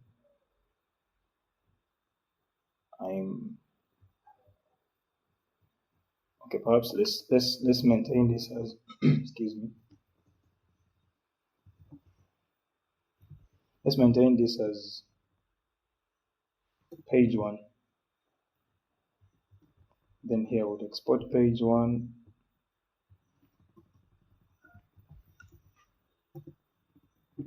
Export page 1. Then maybe I'm going to define page 2.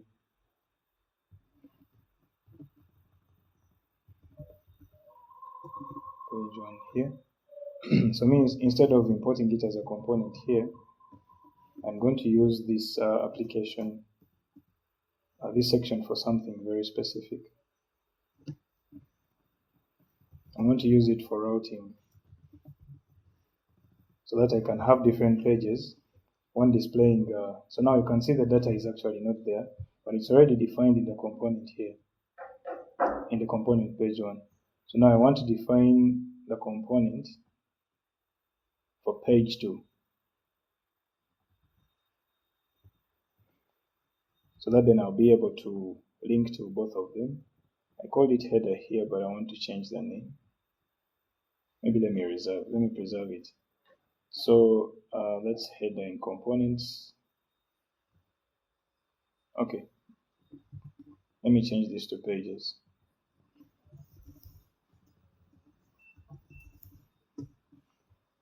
So when I change it to pages, everywhere it has been used, it should also be able to change to pages.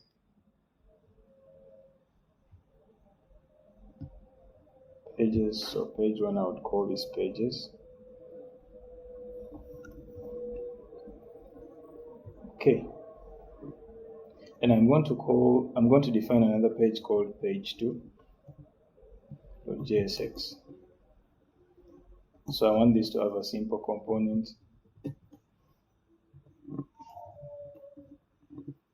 I'm going to call it page 2. And then inside these components, first of all, I just want to return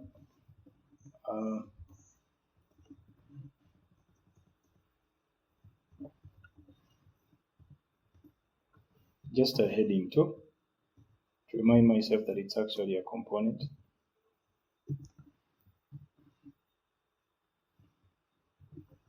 Page 2. Okay, then I'm going to export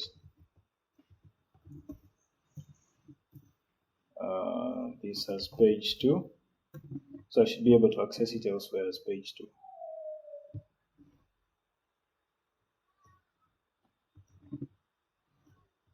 Pages, page 1 is, what's the issue?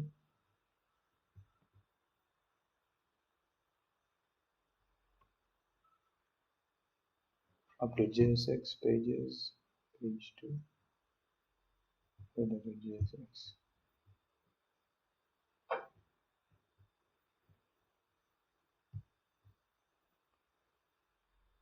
It has an export called page 1, yes. Page 2.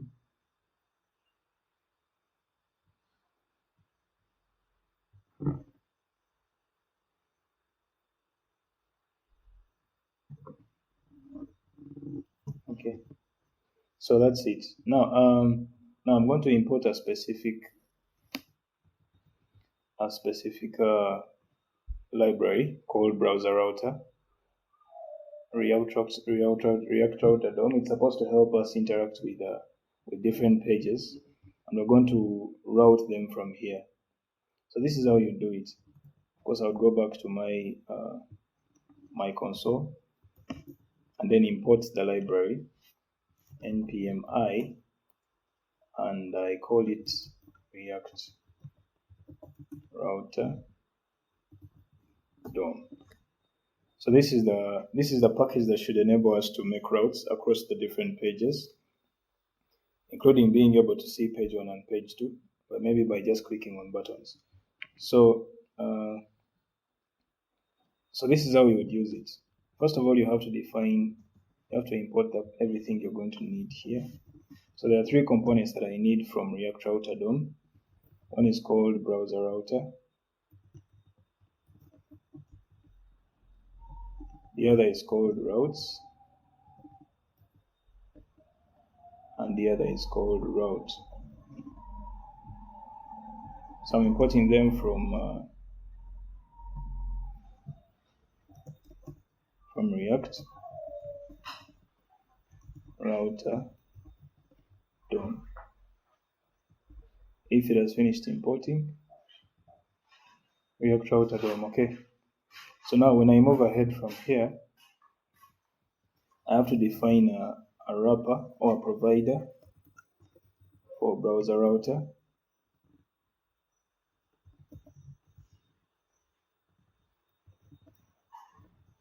And then inside here, I would define another wrapper for the routes.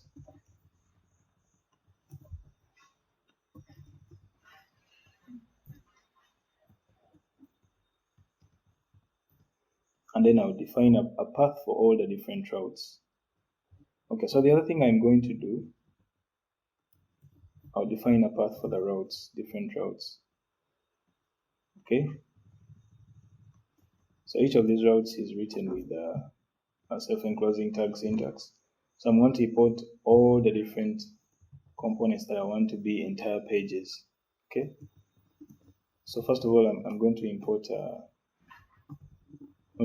page 1 from there, and then also I would import page 2 from there.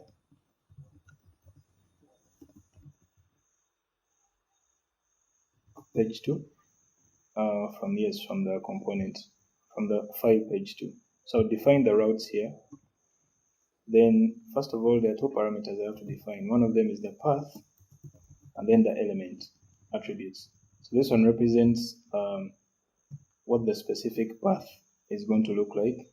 So for instance, if I want to link to page 1, I would say / maybe give it a specific name, say page 1.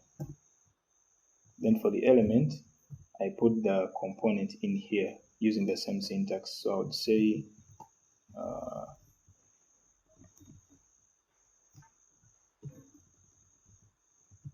say page 1 using that syntax. And this is a route.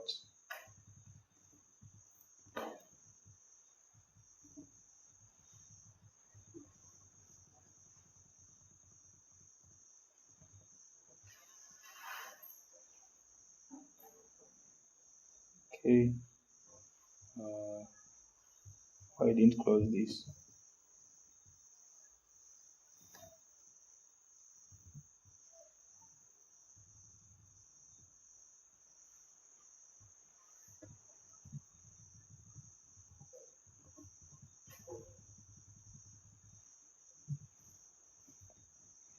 Okay, so this should be able to work.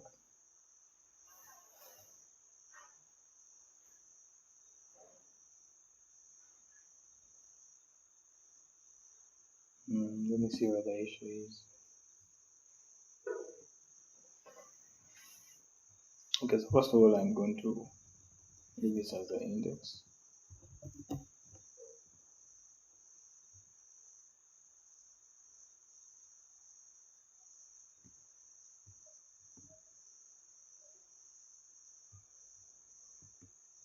There's probably an issue with the way I'm arranging it. Let me see.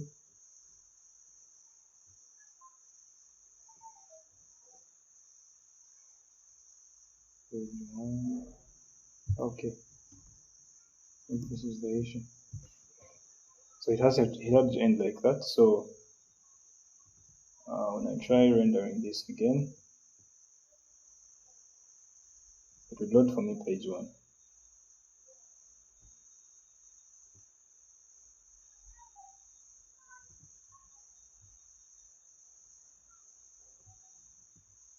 It was importing page 1 twice. And when I refresh it, it should display page 1 for me.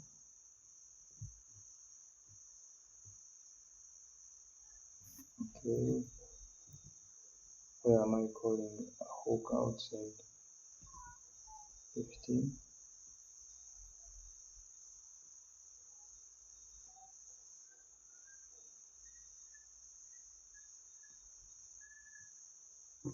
Let me remove this.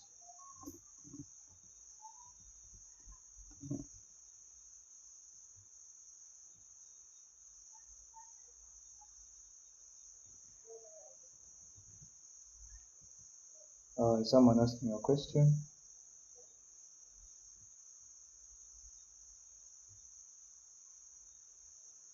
Hello, you're welcome, Teddy. Okay, so essentially what I'm trying to do is make sure that page 1 is our default page every time we load it. Okay. Because it's the page with all the information that we fetched from the API, and it should load automatically. Is that JSX?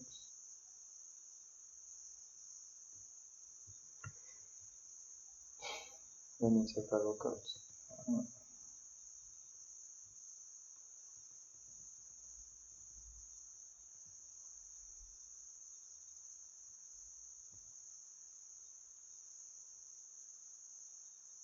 Okay.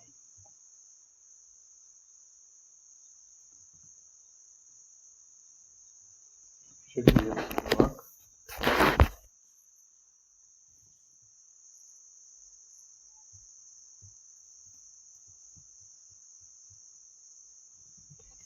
Alright, let me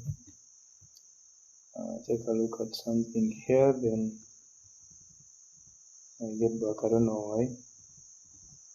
Should work. Okay, it shouldn't hold us back anyway.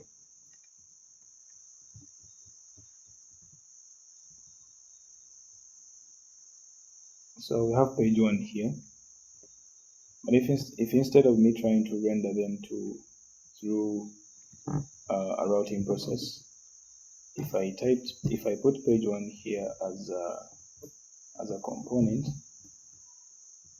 you would be able to see it and all its information, including the balances that we fetched. And I can come back and disconnect and then reconnect again.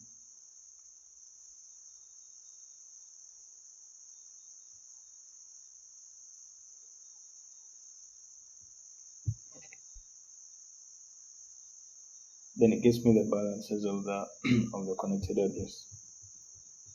So I have quite a number of them here, but I could reduce them like we looked at it. So let me do this instead.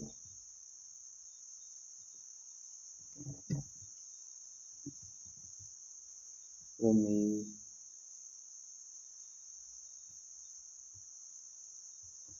remove this. And put it up in main.jsx instead.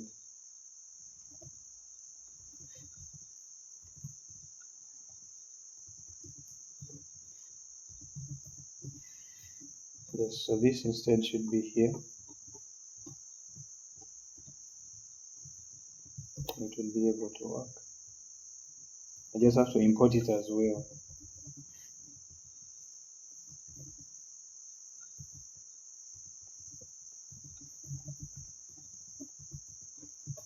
I'm importing it from React Router DOM, yes.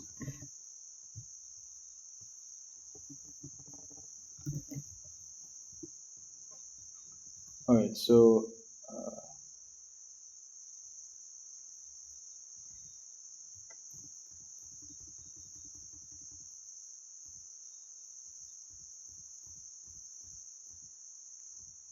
okay, let me figure out what the issue is, because it should still be able to work from here.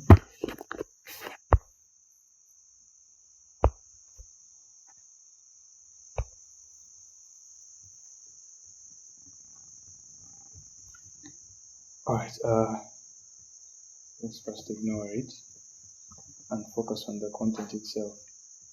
So we have that as information that I am picking from the wallet that I have connected.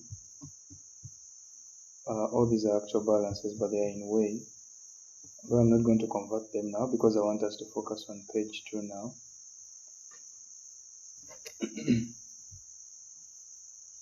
So, for instance, if I wanted to display page 2 here, you can see it actually reads page 2 now.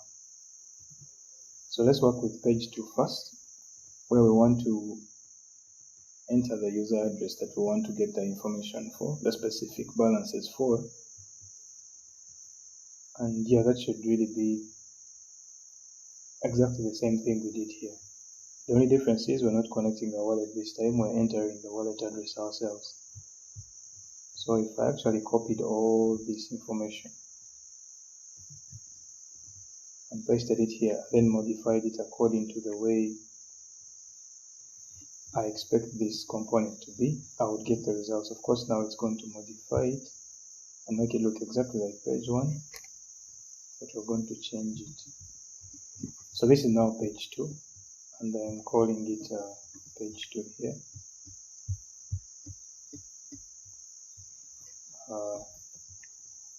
So everything else would stay the same, except for now when I come up here, some of the things that would be different. I don't need a wallet client because I'm not going to be interacting with the wallet or the blockchain directly.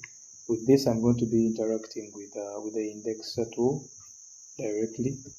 So the fetch request would stay the same, and everything here will stay the same. Use effect should stay. I don't need these functions because I'm not connecting a wallet. I'm simply inputting a value myself.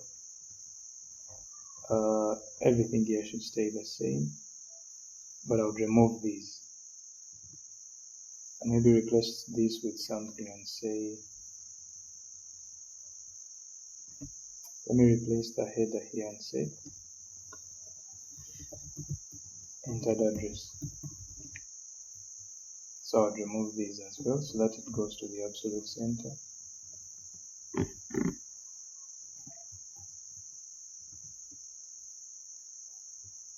Let me refresh it. Okay, so then down here, I should be able to get the balances of the address I'm going to enter. So here, I'll define an input tag because it's going to be a text tag.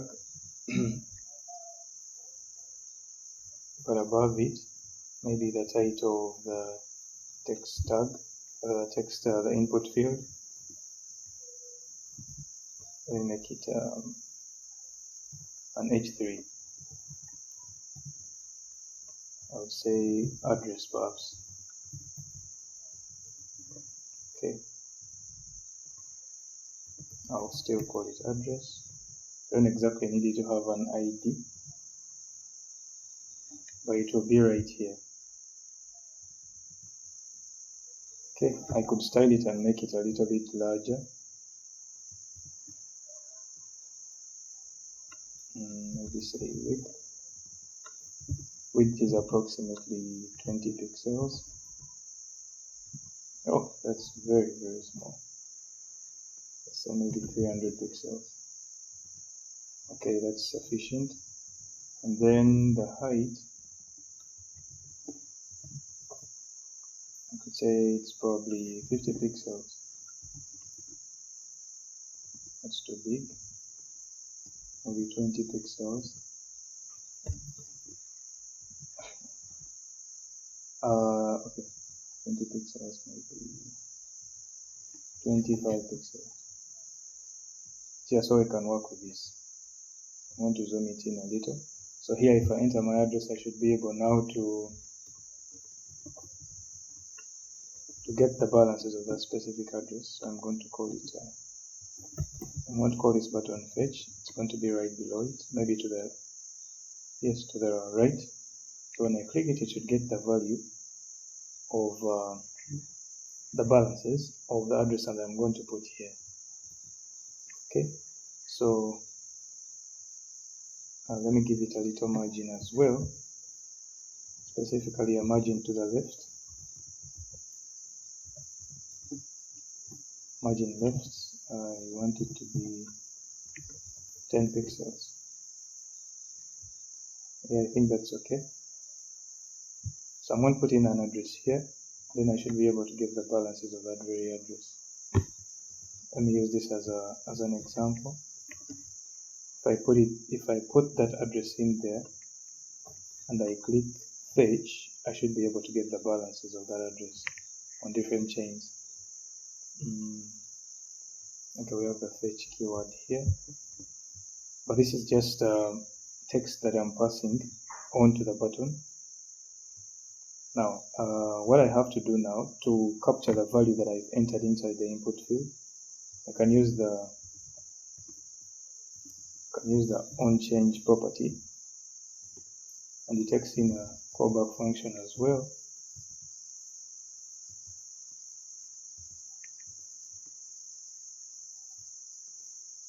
So first of all, I need to get the element. Then here, I pass the value that has been passed into the element, the input field. Let me put it down so that you can all see the value that has been passed into the input element, and then I can pass it on to the set accounts state variable here, so that I can get the address that I will then fetch the results for. So here is where I would call set accounts and then pass in the value. So it's at exactly that, either target.value. I'll get the value that has been passed into the input field. And then when I click this button, I should be able to fetch the results. So I would say on click,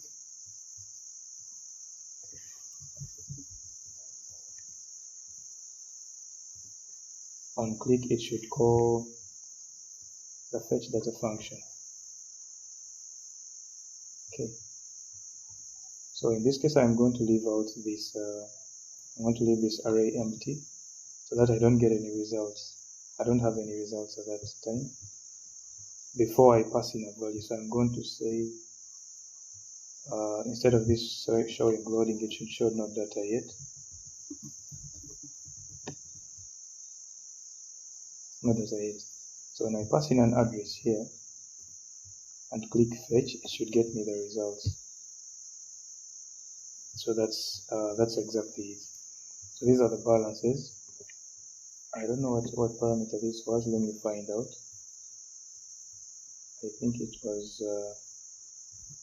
Let me first go back to page 1.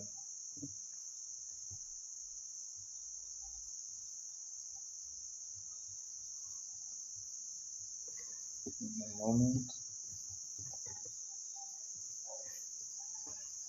So if I turn this again to page 1,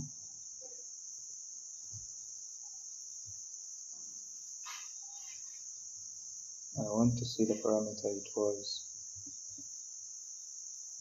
rather the element it was. Let me try making the connection again.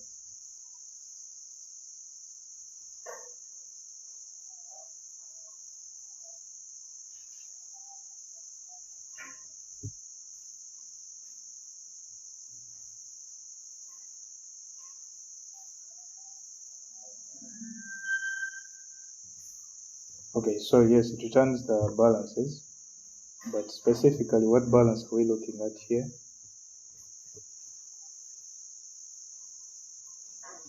I think we used value USD, is it? I want to verify what property we put here. Let me use amount instead. Oh, actually it's in the code itself. I should have just looked at the code.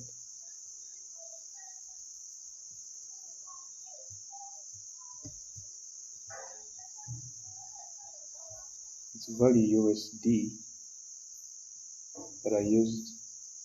Okay. I want to change this to amount instead, because amount I think is the accurate value that we actually have. And yeah, so this is the amount that I would have as a balance of that token on that specific chain. So this token is called I Love Trump.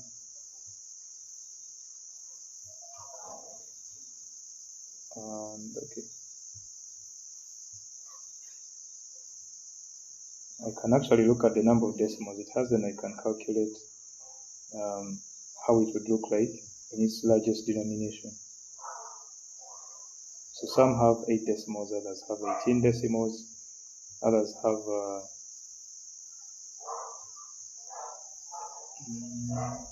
okay, so what I'm going to do is calculate the values that they would look like in their largest form. So I need an if statement here that will base that calculation on the number of decimals that they have. So for instance, if I wanted to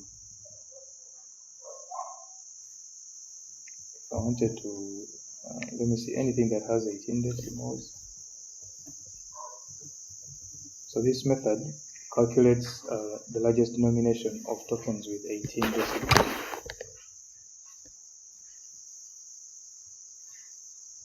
And when I check this again, it should now have converted them to the largest value. As you can see, some of them have become even much smaller. So let me put an if function here. Just a moment. Okay, but my charger was not working. So I'm going to get first of all the element. I want to get the decimals now. Let me reach the decimals and see. Element dot decimals. So if element dot decimals is let me put this down so that you can be able to see it well. So if element dot decimals is 18, we should do this.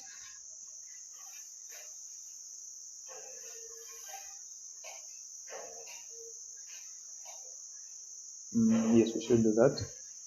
We should use that method. Otherwise, we should modify them.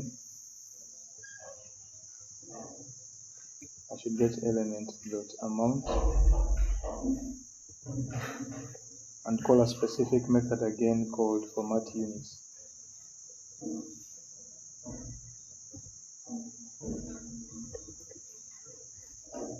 Okay.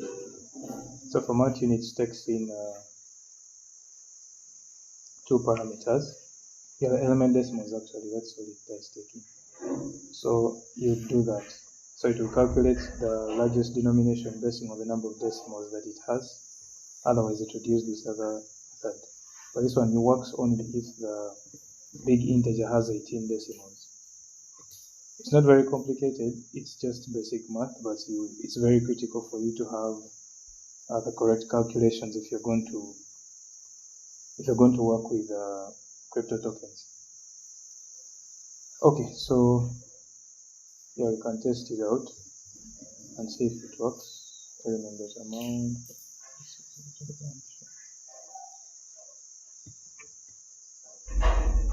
No. It's this. Format units. I'll pass this in, then the decimals. Yes.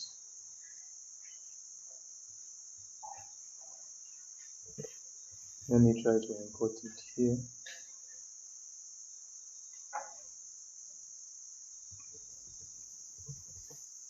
let me import it from there.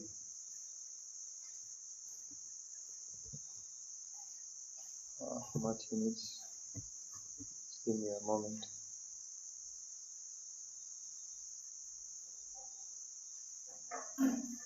So each of them have actually been, they should have been calculated based on the decimals that they each have. Let's try reconnecting.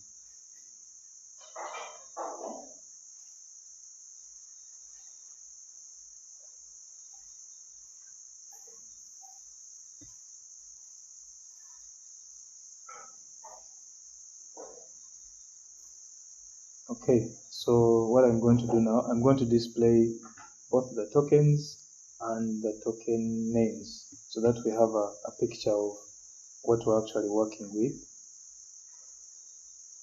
And then we can finally close the session and look at something else tomorrow. So here, let me see. Element dot. What will I be working with?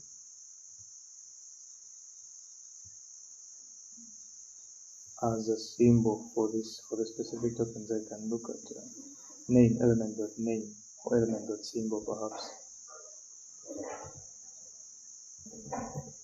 Yeah, that should get me the result. So it displays the symbol here for the different tokens, and so I want to see that, and maybe also the chain, so that later on we can then specify the chains that we want to get tokens for.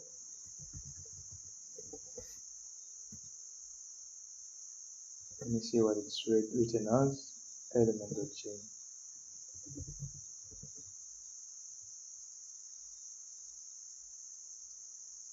Okay, all these are actually on Ethereum. Wow. What if I specified a different chain? Maybe I wanted, so instead of Ethereum, if I had a query parameter here and said chain IDs, let me get one for base.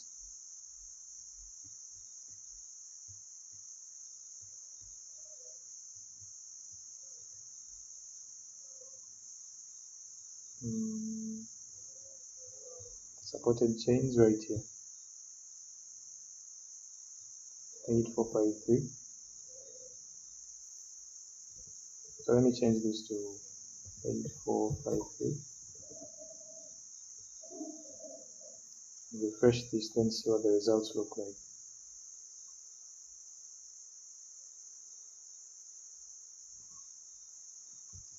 Okay, these are all tokens on base, and this is how you would actually build a simple application if you are trying to use APIs from different sources. But if, for instance, you wanted to extend it further and wanted to use tools like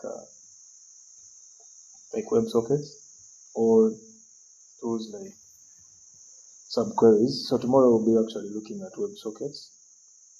So the difference between an API and a WebSocket is that for when you're working with an API like we have today, the client or your front end will send a request to the server, and then the server would respond with a response, would send a response back to the client. But what happens to the WebSocket is that when the client sends a request to the server modifies the connection between the two sources, between the two resources, itself and the client, to persist a connection between them, so that in case there's a message that comes from the client, the server responds immediately, and as well if there's a message from the server, the client responds immediately.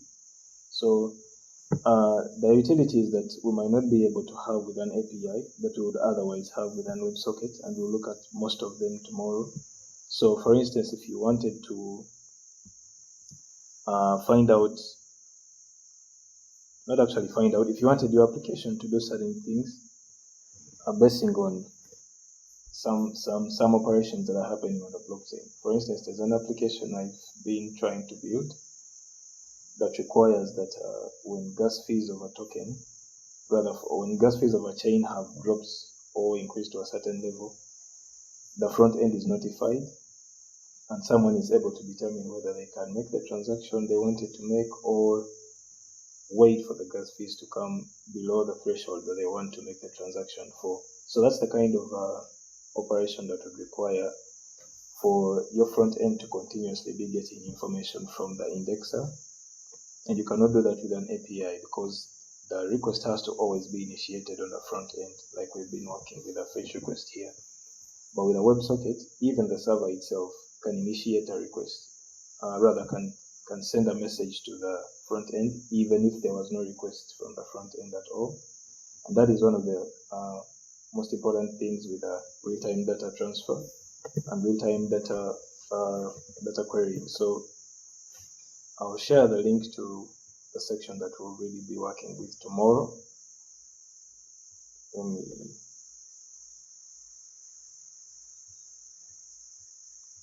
me look for it. So if you probably have some time, you can go do a bit of research. And yeah, by the time we come tomorrow, you'll be familiar with WebSockets. I think let me look for the one for Covalent.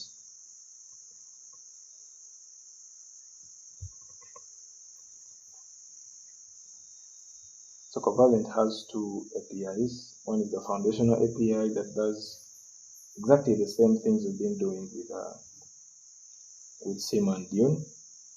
But if you want to get real-time data, like all the time have the most recent data, even if you do not make the request from your application directly, you would have to stream that data. And for you to be able to stream data, you have to use a connection protocol called WebSockets, and that's what we'll be looking at. So this is a page that has the documentation for how we will be fetching data tomorrow. It is exactly the same thing. You're fetching data from an indexer, but just using a different protocol. It comes with its advantages compared to using a standard API. And it has very, very similar things. You have query parameters as well. You have a body as well. And yeah, let me share this.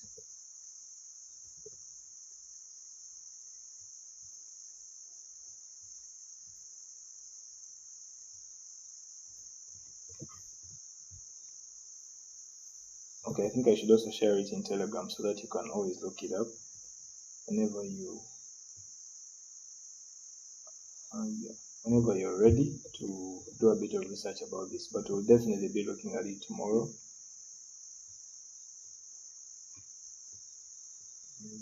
Let me see. Yeah, so it's essentially this, and some of the data types that you'll be able to fetch is OHLCV data. So this is the kind of data that trading platforms use to know what the price is at a certain time in a day for a specific token, and to always have the most recent data, so that people can directly be able to trade based on that price point. And yeah, hopefully we could even build maybe a simple dashboard and display something of this kind.